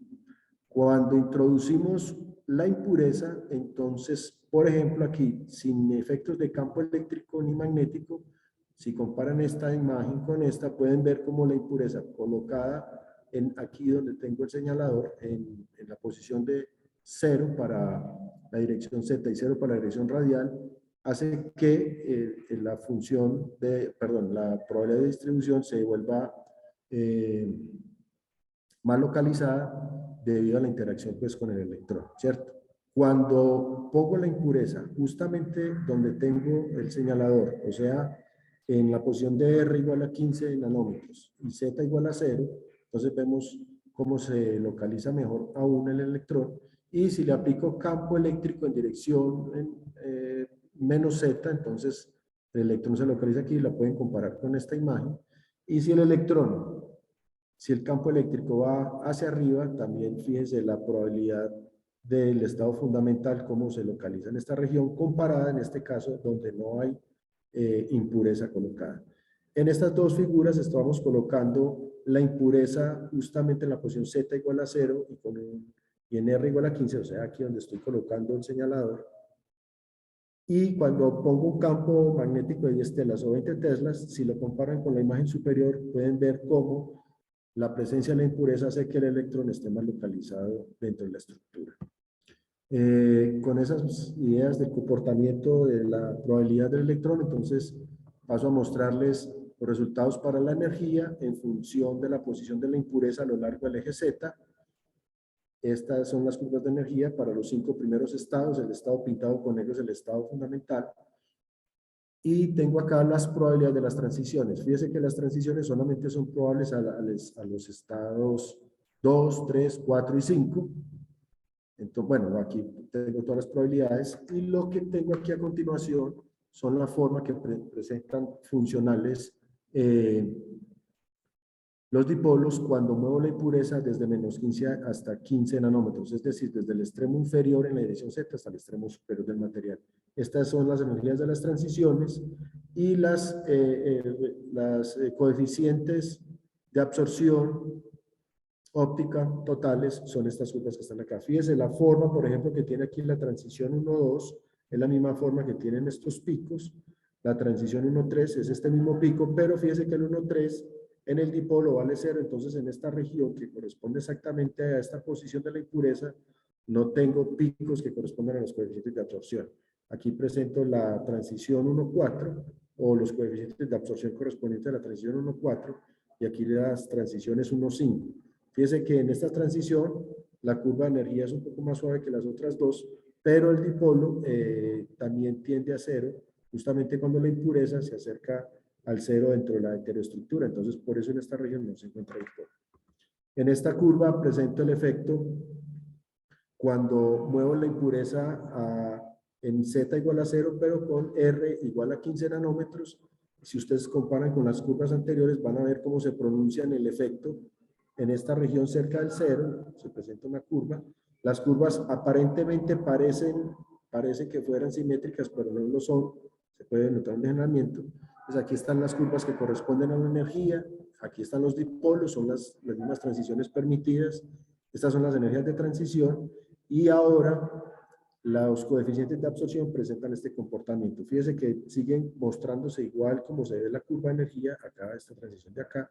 También quiero que se fijen en el rango que tiene, disculpen, en el rango que tiene la energía, son rangos que no pasan de 90 milielectronvoltios, por eso es que consideramos que esas transiciones están ocurriendo en el infrarrojo cercano y medio, y las curvas van comportándose de acuerdo a cómo van marcando las energías de transición y los elementos de matriz de dipolo. Cuando hacemos la evaluación manteniendo la coordenada Z para la impureza en 0 y moviendo la impureza en todo el eje B desde 0 hasta 30 nanómetros, entonces tenemos este resultado para las curvas de energía, este resultado para las energías de transición, y solamente tenemos las transiciones de dipolo 1,3, 1,4 y 1,5. Entonces son las únicas permitidas y este es el resultado que se tiene para los coeficientes de absorción. Fíjese que aquí uno podría decir que las curvas 1,4 y 1,5 se pueden sumar, por eso aquí las presento así para los coeficientes de absorción, o sea que este segmento que está acá realmente corresponde a las curvas del 1,4, de la transición 1,5. También investigamos los efectos del campo eléctrico. Este es el campo eléctrico sin impureza. Voy a avanzar. Este es el efecto del campo eléctrico cuando la impureza está en Z igual a 0 y R igual a 0. Fíjese cómo ahí se notan unos cambios, especialmente en los coeficientes de absorción cuando ponemos impureza. Y cuando ponemos la impureza en la posición con R igual a 15, entonces los cambios son bastante más drásticos. Se puede ver cómo las energías son simétricas respecto al eje, con respecto al 0 del campo eléctrico. Y se puede notar también cómo estos picos se van haciendo más profundos. Entonces fíjese que el coeficiente de absorción de la transición 1,2 es más grande, que es la que corresponde a la línea que está pintada con roja aquí en la curva de los dipolos, y la transición 1,3 se hace 0 acá, que es esta región. Mire que las transiciones impares se hacen 0 en las regiones del 0 del campo eléctrico, como corresponde allá. Aquí también presento el efecto del campo magnético. Hacemos barrer el campo magnético entre 0 y 30 teslas. Y aquí está sin impureza. Quiero que observen la forma que tienen las curvas sin impureza. Y luego, especialmente las de dipolo, que tiene 5 posibilidades de transición o 5 probabilidades de transición. Entonces tenemos 5 energías de transición y 5 curvas de coeficientes de absorción. Fíjense que los dipolos se hacen 0 ya en la región después de los 20 teslas. Entonces, por eso estas curvas, voy a decirlo aquí de esta manera, se mueren en esta región. Cuando ponemos la impureza... Perdón, un minuto, por favor. Bueno, ya voy a terminar. Cuando ponemos la impureza en el origen de coordenadas, entonces solamente se permiten estas dos transiciones, la 1,2 y la 1,4. Y cuando ponemos la impureza en la posición Z igual a 0 y R igual a 15 nanómetros, entonces observen el cambio de acercar la impureza a la región donde está confinado el electrón, el cambio en las curvas de energía y el cambio también en los coeficientes de absorción. Solamente se permiten las transiciones 1,2 y 1,4 y de todas maneras en esta región se desaparece porque aquí el dipolo se hace cero.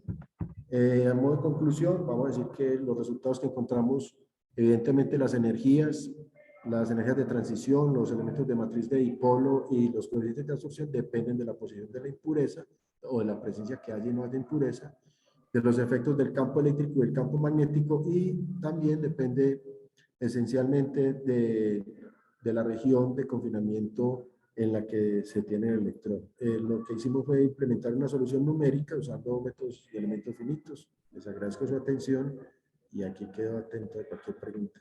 Muchas gracias.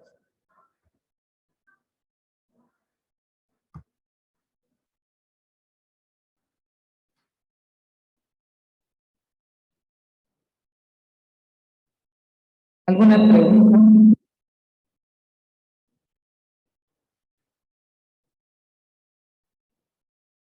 ¿Nadie tiene alguna pregunta? ¿No? Yo tengo una.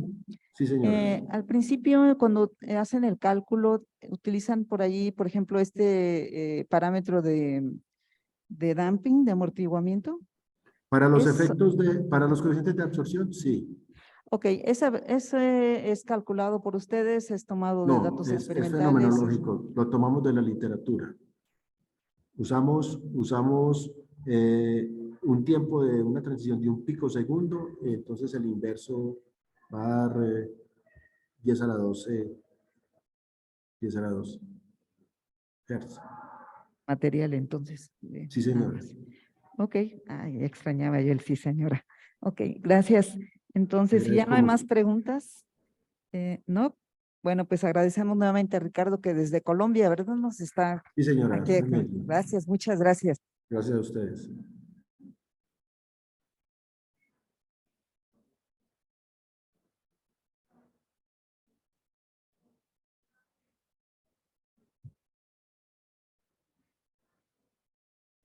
Maritza Ivette Pérez Valverde, ¿se encuentra en línea también? Porque no la veo aquí. ¿No está? ¿No? Se iba a conectar, pero tal vez no. Bueno, vamos atrasados, entonces podemos continuar y si después, ¿o qué se hacen? Ah.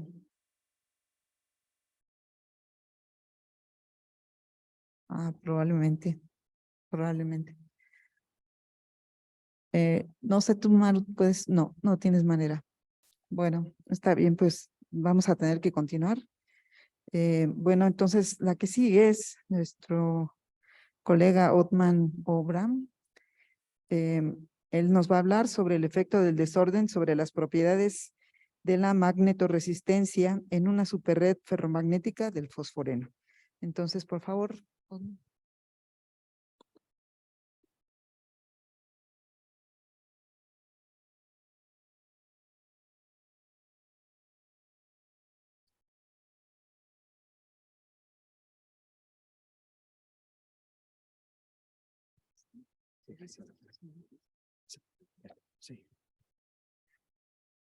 Hola, buenas tardes a todos. Bueno, les voy a platicar el día de hoy el efecto del desorden sobre las propiedades del transporte en general y particularmente sobre la magnetorresistencia. Por favor.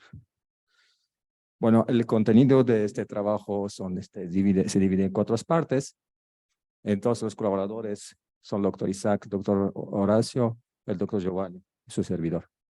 Entonces, en la literatura hay demasiado trabajo sobre el efecto, el desorden en las superredes, y aquí tenemos un trabajo donde se demuestra cuando se introduce el desorden sobre el ancho de la barrera, se ve como la transmisión se destruye, también la conductancia. Por favor.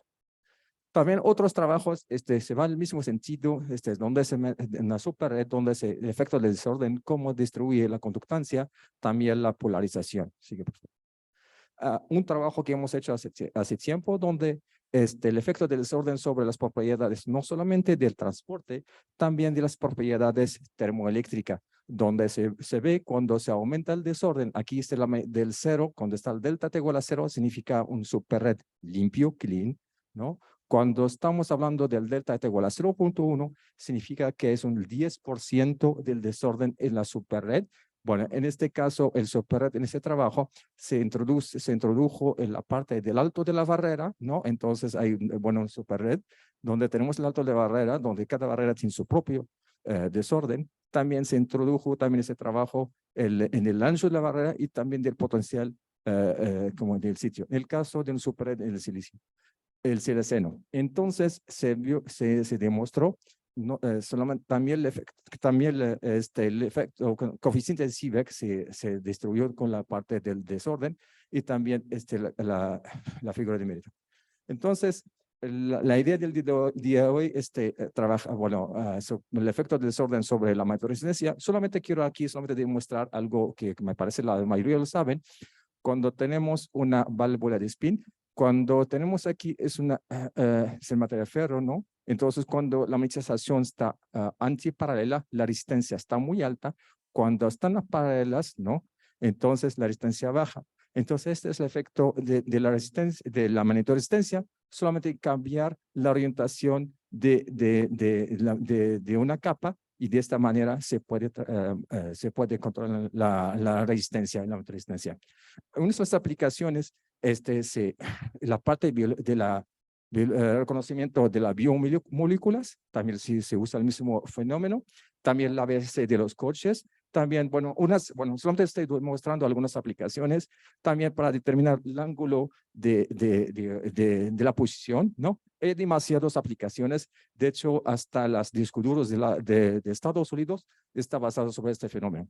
El material que queremos trabajar sobre el fosforano también es un monocapa, bueno, entonces hexagonal, tiene demasiadas propiedades interesantes. Bueno, tiene un gap directo, es un material tipo P, ¿no? Por favor. ¿Sí?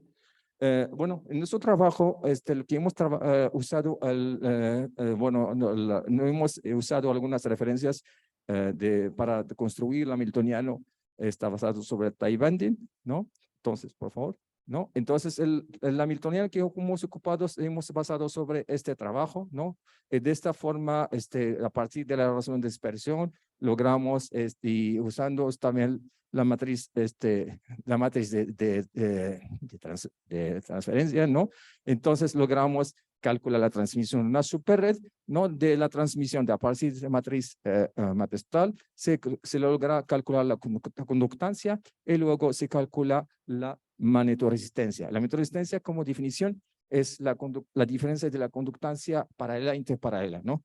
Entonces, aquí donde vamos a entrar al trabajo, tenemos una superred, ¿no? Donde cada barrera está magnetizada. Entonces, esta barrera, la primera, la tercera, la quinta, tiene la magnetización en una dirección y donde están sólidas. Y esta, la segunda y la cuarta, donde se puede variar la orientación de la magnetización de esta barrera. De esta forma, podemos tener dos tipos de conductancia, una paralela y antiparalela, ¿no? Aquí está como solamente un diagrama, cómo está construido la alto de la barrera, y también el efecto, aquí también el potencial vectorial, ¿no? Por favor. Aquí el primer resultado, donde se muestra la mapa de la transmisión en función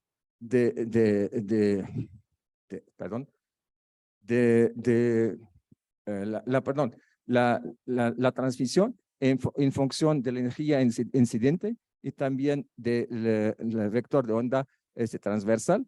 Aquí sin campo magnético, es decir, que sin campo magnético, donde se ve las dos orientaciones es igual. El momento de introducir un campo magnético, vamos a tener una conductancia, se llama paralela y antiparalela, donde se nota la diferencia. Es la clave de todo el trabajo, ¿no? Por favor. Entonces, aquí tenemos lo que está asociado a la transmisión, es la conductancia sin campo magnético. Y aquí tenemos cuando tenemos la magnetización paralela, ¿no? Y aquí antiparalela, donde se ve la conductancia antiparalela, donde se destruye, ¿no? En la zona de la banda de valencia. Bueno, hasta aquí todo está bien. Ahora, ¿qué está pasando cuando tenemos el desorden? Aquí tenemos una superred, ¿no? Está limpia, ¿no? Ahora, el momento de introducir un desorden, es decir, el desorden se va, bueno, el desorden está asociado generalmente a la fabricación, ¿no? De un superred. Normalmente no vamos a lograr un superred 100% limpio, ¿no? Entonces se introdujo un desorden sobre el ancho de la barrera, ¿no? Y aquí lo que vamos a representar es el resultado promedio. Por favor. Donde aquí la primera diagrama es la parte de transmisión, ¿no? Sin desorden estructural. Y aquí tenemos, bueno, aquí estoy representando un desorden agresivo, ¿no? Solamente por la forma cualitativa para representar qué está pasando. Se demuestra que la transmisión se destruye y se pierde las regiones de mini gap y mini bandas. Esto es lo que nosotros lo que ocupamos normalmente los ingenieros, ¿no? Lo que se mide, la conductancia en el caso negro no se ve bien, se ve que está, bueno, esa es la referencia. Al momento de introducir el desorden, se ve como la conductancia se destruye. Y la respuesta, por favor, aquí está la monitorestancia. Bueno, esta monitorestancia se ve como está en negro, ¿no? Sólido. Se ve, bueno, que es la monitorestancia, el caso limpio. El momento de introducir el desorden, el verde se ve cómo se destruye. ¿Okay? El segundo resultado que tenemos, ¿qué está pasando cuando se introduce el desorden sobre el alto de la barrera? El alto de la barrera, entonces aquí tenemos es un desorden, bueno, aleatorio, ¿no? Entonces, por favor. De la misma manera, es el caso que esté limpio, el momento de introducir el desorden, como se ve que la destrucción de la transmisión, donde se pierde las regiones de interés, las zonas de minibandas de minigap, por favor. Y aquí la diferencia más importante, el desorden sobre la alta barrera destruye más la propiedad de transporte de la conductancia. Entonces, ese es el resultado más importante. Y finalmente, también la respuesta de la monitorestancia es lo que es el desorden destruye también la monitorestancia. Bueno, lo que quiero decir, no siempre el desorden destruye las propiedades eléctricas. También se puede mejorar. Hay otros trabajos que tenemos donde se demostró que el desorden se puede tener un efecto positivo. Y con esto cerró esta parte. Gracias por todos.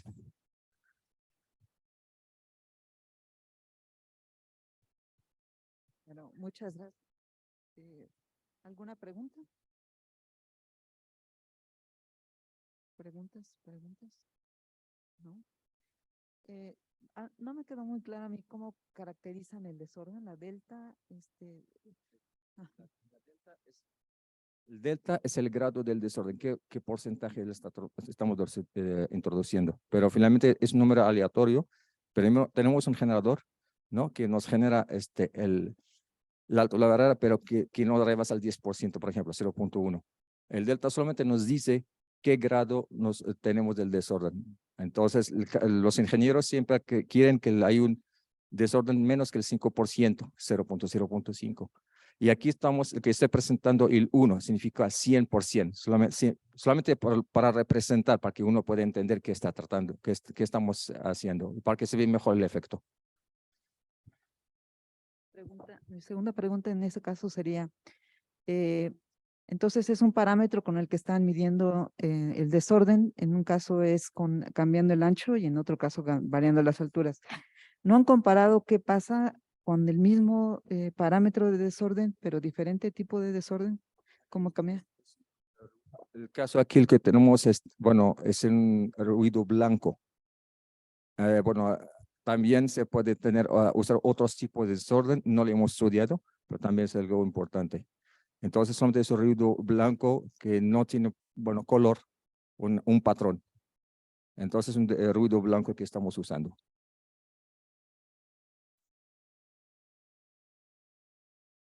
No, porque finalmente es el comportamiento colectivo, no es una superred. Finalmente, esa es la tendencia.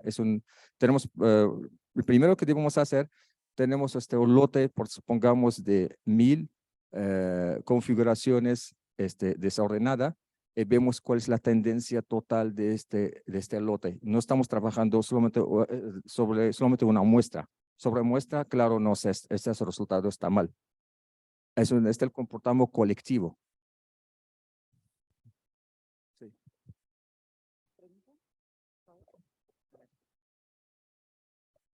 No sé si lo dijiste y no lo capté, pero tú estás diciendo que ahorita lo modelaron con el 100% de desorden y y entonces eso destruye estas propiedades, pero ¿a partir de qué porcentaje está teniendo este efecto?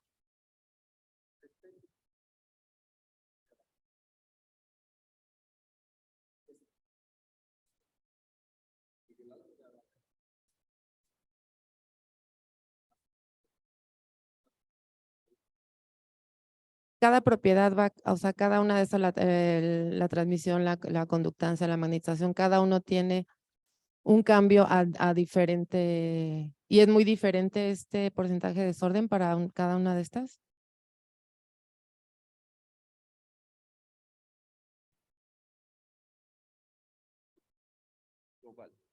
El efecto que estamos demostrando es el efecto colectivo, no de una muestra.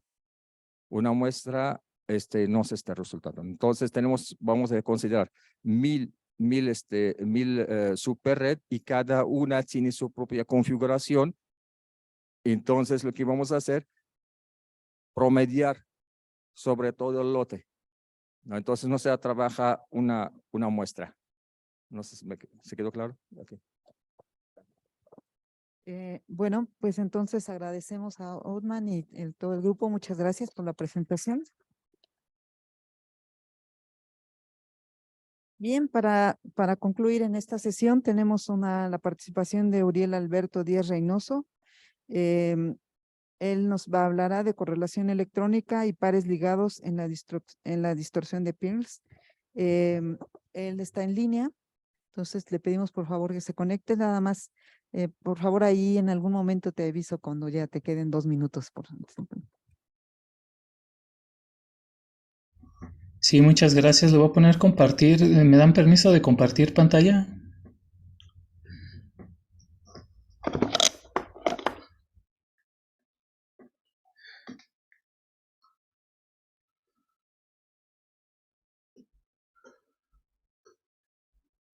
Buenas tardes, entonces mi nombre es Uriel Díaz. Yo les voy a hablar de la correlación electrónica y pares ligados en la distorsión de Peirce.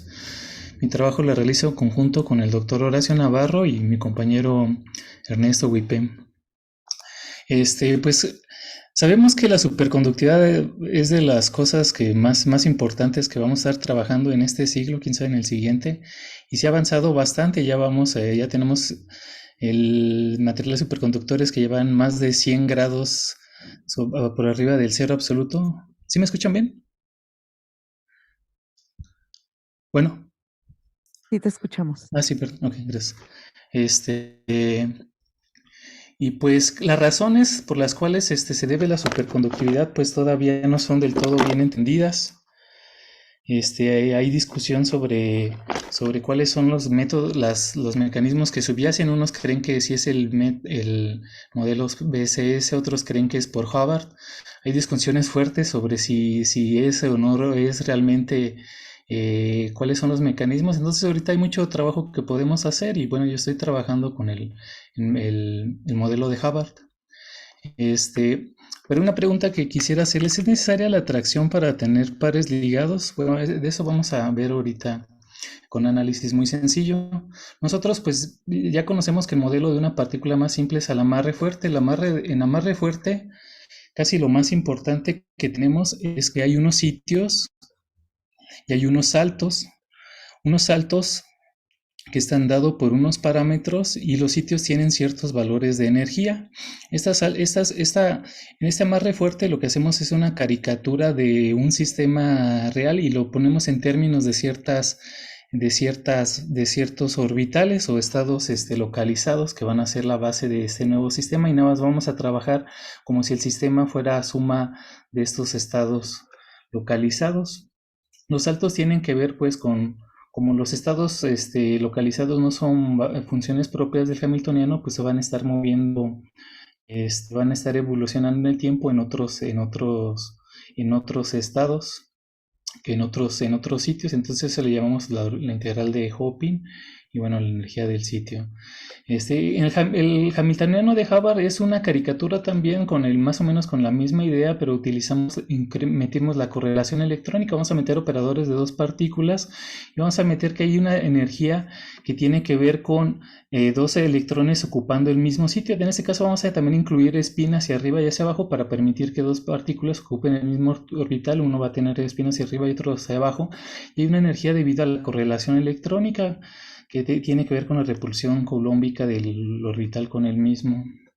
Entonces, vamos a trabajar con sistemas unidimensionales. Casi lo importante en es que en un sistema dimensional es que los saltos, nada más hay un salto hacia adelante y un salto hacia atrás. Y vamos a trabajar de manera general con que hay unos saltos TI, es del sitio I al sitio I más 1, y el TI menos J, que es del sitio TI menos 1 al I. Y bueno, también podemos ser que tengamos una energía del sitio. Lo que hacemos normalmente en la escuela es que lo que pasamos es a una base de ondas planas.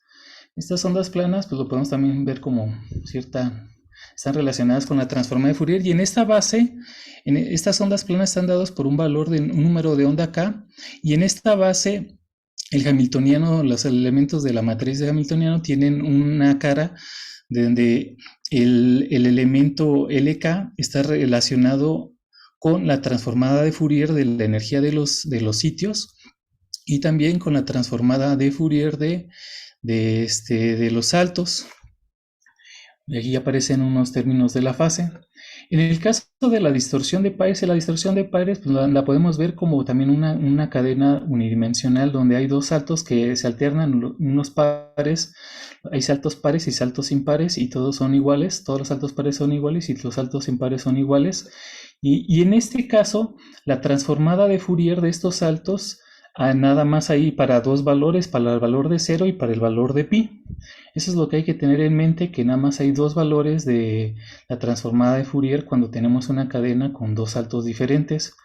Y pues si resolvemos este sistema para una partícula, pues nos quedan dos bandas que ya conocemos. Una banda le vamos a llamar V y otra banda le vamos a llamar C, haciendo referencia a las bandas de valencia y de conducción. Estas bandas, por ejemplo, en el caso de -3 y -1, de los saltos valgan -3 y -1, la banda va desde -4, desde la suma, -4, hasta diferencia, que es -2, y pues es simétrica, también está la otra banda va desde 2 a 4. Ahora, para trabajar con dos partículas con correlación, vamos a meter dos electrones con dos partículas en el hamiltoniano Hubbard. Uno va a tener spin hacia arriba y otro va a tener spin hacia abajo, y el símbolo I va a representar la posición del electrón con spin hacia arriba y el J va a representar la posición del electrón con spin hacia abajo. En esta situación vamos a tener lo podemos ver como dos dimensiones, donde la dimensión I representa la posición del electrón con spin hacia arriba en la red, y el valor J representa la posición con el spin hacia abajo a lo largo de la red. Vamos a utilizar un método para resolver que está basado en el trabajo de Navarro, que consiste en la proyección que la idea es tomarnos diagonales que vayan no a lo largo de la cadena, sino a lo largo de diagonales que representan, donde las diagonales representan cuando las partículas se encuentran a la misma distancia. El centro de masa se encuentra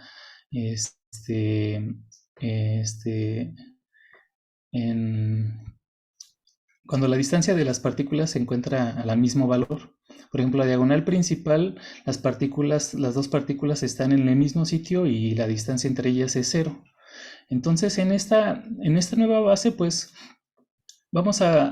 formalmente así la tiene dos valores, tiene un valor K y un valor S, y son ondas planas a lo largo de las diagonales. En esta formulación, las diagonales nada más están relacionadas con la siguiente y con la anterior, pero también están relacionadas con las transformadas y con ella misma lo más, pero también están relacionadas con las transformadas de Fourier. que si las transformadas de Fourier de las energías aparecen, pues va a aparecer una relación con ella misma en la energía de los sitios, y si la transformada de Fourier de una diagonal con la siguiente de los saltos va a estar relacionada una diagonal con la siguiente si aparece la transformada de Fourier, si su diferencia de sus números de onda aparece en la transformada de Fourier. ¿Sí? Entonces, en la distorsión de pares, quedamos que nada más pues hay dos términos de la transformada de Fourier, está el valor 0 y el valor pi. Entonces, dos ondas planas a lo largo de la diagonal van a estar relacionadas solo si tienen la misma k, o sea, su diferencia de k es 0, o si su diferencia de k es pi. Y entonces una diagonal con la siguiente va a estar relacionada si su diferencia de k es pi, o si su diferencia de k es 0. Sí, esto nos lleva pues a que nada más va a haber dos tipos de diagonales que estén relacionadas con la valor k o con valor k más pi. Esto se puede representar en una red de estados equivalente a esto. Aquí estos términos son las diagonales, y estas son las posiciones y este es el número de onda.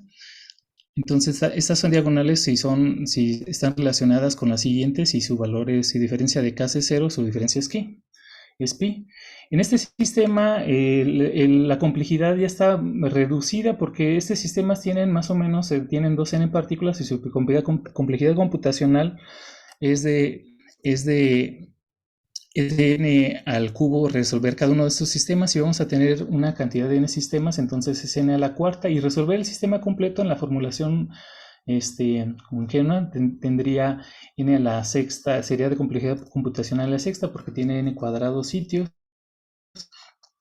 Entonces las soluciones van a ser unas ondas diagonales, nada más van a tener dos términos por los dos parámetros de los dos valores con los que se relacionan las k's, con el k y k más pi. Y bueno, le vamos a llamar a phi de i j a la función de onda en el espacio real, que es tomándonos la transformada de Fourier inversa. Una de las cosas que vamos a ver cuando resolvemos este sistema, vamos a tomarnos ahorita el valor de u igual a 9 y nos vamos a tomar TL igual a -1 y TS igual a -3, el cociente de ellos es 3. Aquí nos vamos a tomar estos parámetros nada más u y el cociente de ellos. Y lo que vemos es que se forman varias bandas. Estas bandas que están aquí en negro, estas bandas están relacionadas con las partículas libres. Son, de hecho, si nosotros tomamos el sistema sin correlación, se generan estas bandas y representan toda la convolución de los estados de la densidad de estados de la distorsión de Peirce para una partícula. Estos son los estados que representan, que son productos, más o menos se parecen a los productos de dos partículas libres. Y aparecen otras bandas que son extrañas. Estas bandas son de pares ligados. Estas bandas, ahorita vamos a ver, que estas ya las había encontrado Winkler, y ya habían encontrado que se pueden formar unos pares que, a pesar de que si la energía U es positiva y son repulsivos, se forman estos pares y son muy estables. Él hizo un trabajo con unas trampas ópticas con átomos de rubidio y vieron que se podían quedar un buen tiempo.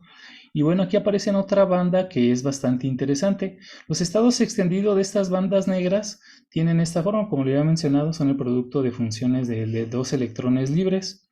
Pero por ejemplo, los de la banda azul, los que aparecían con energía parecida a U, que en este caso era 9, tienen una forma, están completamente ligados. Estos son los estados que les digo que son, esquemáticamente los podemos representar como que tenemos dos partículas, la con espina hacia arriba y la espina hacia abajo en el mismo sitio, y estos se van moviendo juntos a lo largo de la red. Los dos electrones, esto representa que se van, su función de onda es una que se mueve a lo largo de la red, pero juntos. Sí, también de hecho tienen una forma muy parecida a las funciones de una partícula, pero a lo largo de partícula libre, pero a lo largo de la diagonal. Esto es como la primera onda, la segunda onda, tercera y así. Pero también en los otros, la banda azul, también estos estados son ligados, pero estos estados están ligados casi cerca de la diagonal, pero no totalmente. Si se fijan aquí en la diagonal no se encuentran completamente, no está tan colorida, sino que estos estados tienen una forma parecida a lo siguiente. Son pares que se forman donde un electrón se encuentra en un sitio y el otro electrón con spin en el otro sentido se encuentra en el sitio de al lado. Estos pares pues se van moviendo a lo largo de la red, pero siempre manteniendo una distancia fija de 1 de entre ellos. Se mantienen siempre a 1, pero van ligados. Y también tienen una estructura muy parecida a estas bandas, de que tenemos, pero moviéndose juntas, tenemos que hay un par con valor K igual a 0, con K igual a 1, y van incrementándose el número de onda conforme vamos incrementando el valor de K. Pero son pares que van a una distancia de 1. Estos pares se encuentran independientemente de los valores que nos tomemos de U. Yo les puse el valor de 9 porque en esto se alcanza a ver muy bien las bandas separadas, pero esos pares existen, más que hay veces que las bandas se encuentran en diferentes posiciones. Ahí, como yo le había comentado, las bandas estas aparecen aquí intermedias y estas hasta acá, pero hay veces que estas bandas, si cambio los valores, los parámetros pueden ser que sean, digamos, que se engullan, se las comen las otras bandas y no se alcanzan a apreciar, pero existen los pares ahí. Esta es la religión, este es los espacios de parámetros donde nos dice en qué condiciones se podrían encontrar esta banda de pares. Cuando están en amarillo están completamente separadas de las otras bandas y se alcanza a apreciar perfectamente. Y en los otros valores las bandas se encuentran engullidas por una de las bandas o de las bandas grandes, estas que les había comentado, o por la otra. Y en el caso negro pues está completamente engullido y es muy difícil verla, pero existen los pares. También otro análisis que hice es que voy a introducir una distorsión en la red, como si metiera un fonón, y esta distorsión la voy a ver como pues voy a meter como un fonón, digamos, la distorsiono con una función sinoidal y voy a cambiar los saltos. Eso representa que los átomos los voy a juntar y alejar de acuerdo a una onda, van a estar más cerca y vamos a ver cómo se distorsionan estos estados. Yo lo que veo es que estos estados... ¿Sí? Ya. Algo que veo es que estos estados más o menos son inmunes a las distorsiones. Los estados ligados no se mezclan con los otros estados y bueno, son más o menos inmunes a las distorsiones por fonones, lo que es bastante interesante. Y bueno, pues si es tiempo, entonces sería todo. Ok, muchas gracias. Muy bien. Bueno, tenemos tiempo para preguntas. ¿Una pregunta? Pensé que iba a levantar la mano. No. ¿Alguien tiene alguna pregunta? ¿No? Yo tengo nada más una pregunta. ¿Encontraste que la formación de estas bandas era robusta ante los valores de U, según comentaste? Sí, estas bandas existen para los valores de U y de los valores de TS y TL que le gusten. Existen, lo malo es que a veces que están ocultas en otras bandas. O sea, como que tienen energías parecidas a de estados extendidos. Entonces, ¿tienes alguna idea de por qué? ¿Cuál podría ser la causa de esta? Lo que pasa es que aquí hay una competencia entre la localización y la repulsión. Los estados que están más extendidos tienen energía cinética más pequeña.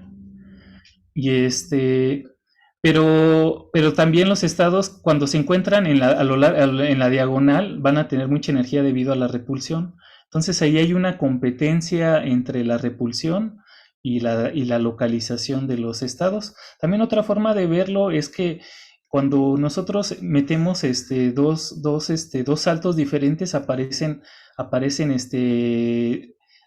que estas dos cadenas están unidas. Cuando los saltos son iguales, estas cadenas se separan y las soluciones de estas cadenas con impureza, para una sola cadena con impureza tienen estados localizados y en el caso de dos cadenas aparecen dos estados localizados, donde los primeros son los que están completamente en el mismo sitio, que son estos, y la segunda solución corresponde a esta que aquí le menciono. Ok. ¿Alguien tiene alguna otra pregunta? ¿No? Bueno, entonces agradecemos nuevamente a Uriel su presentación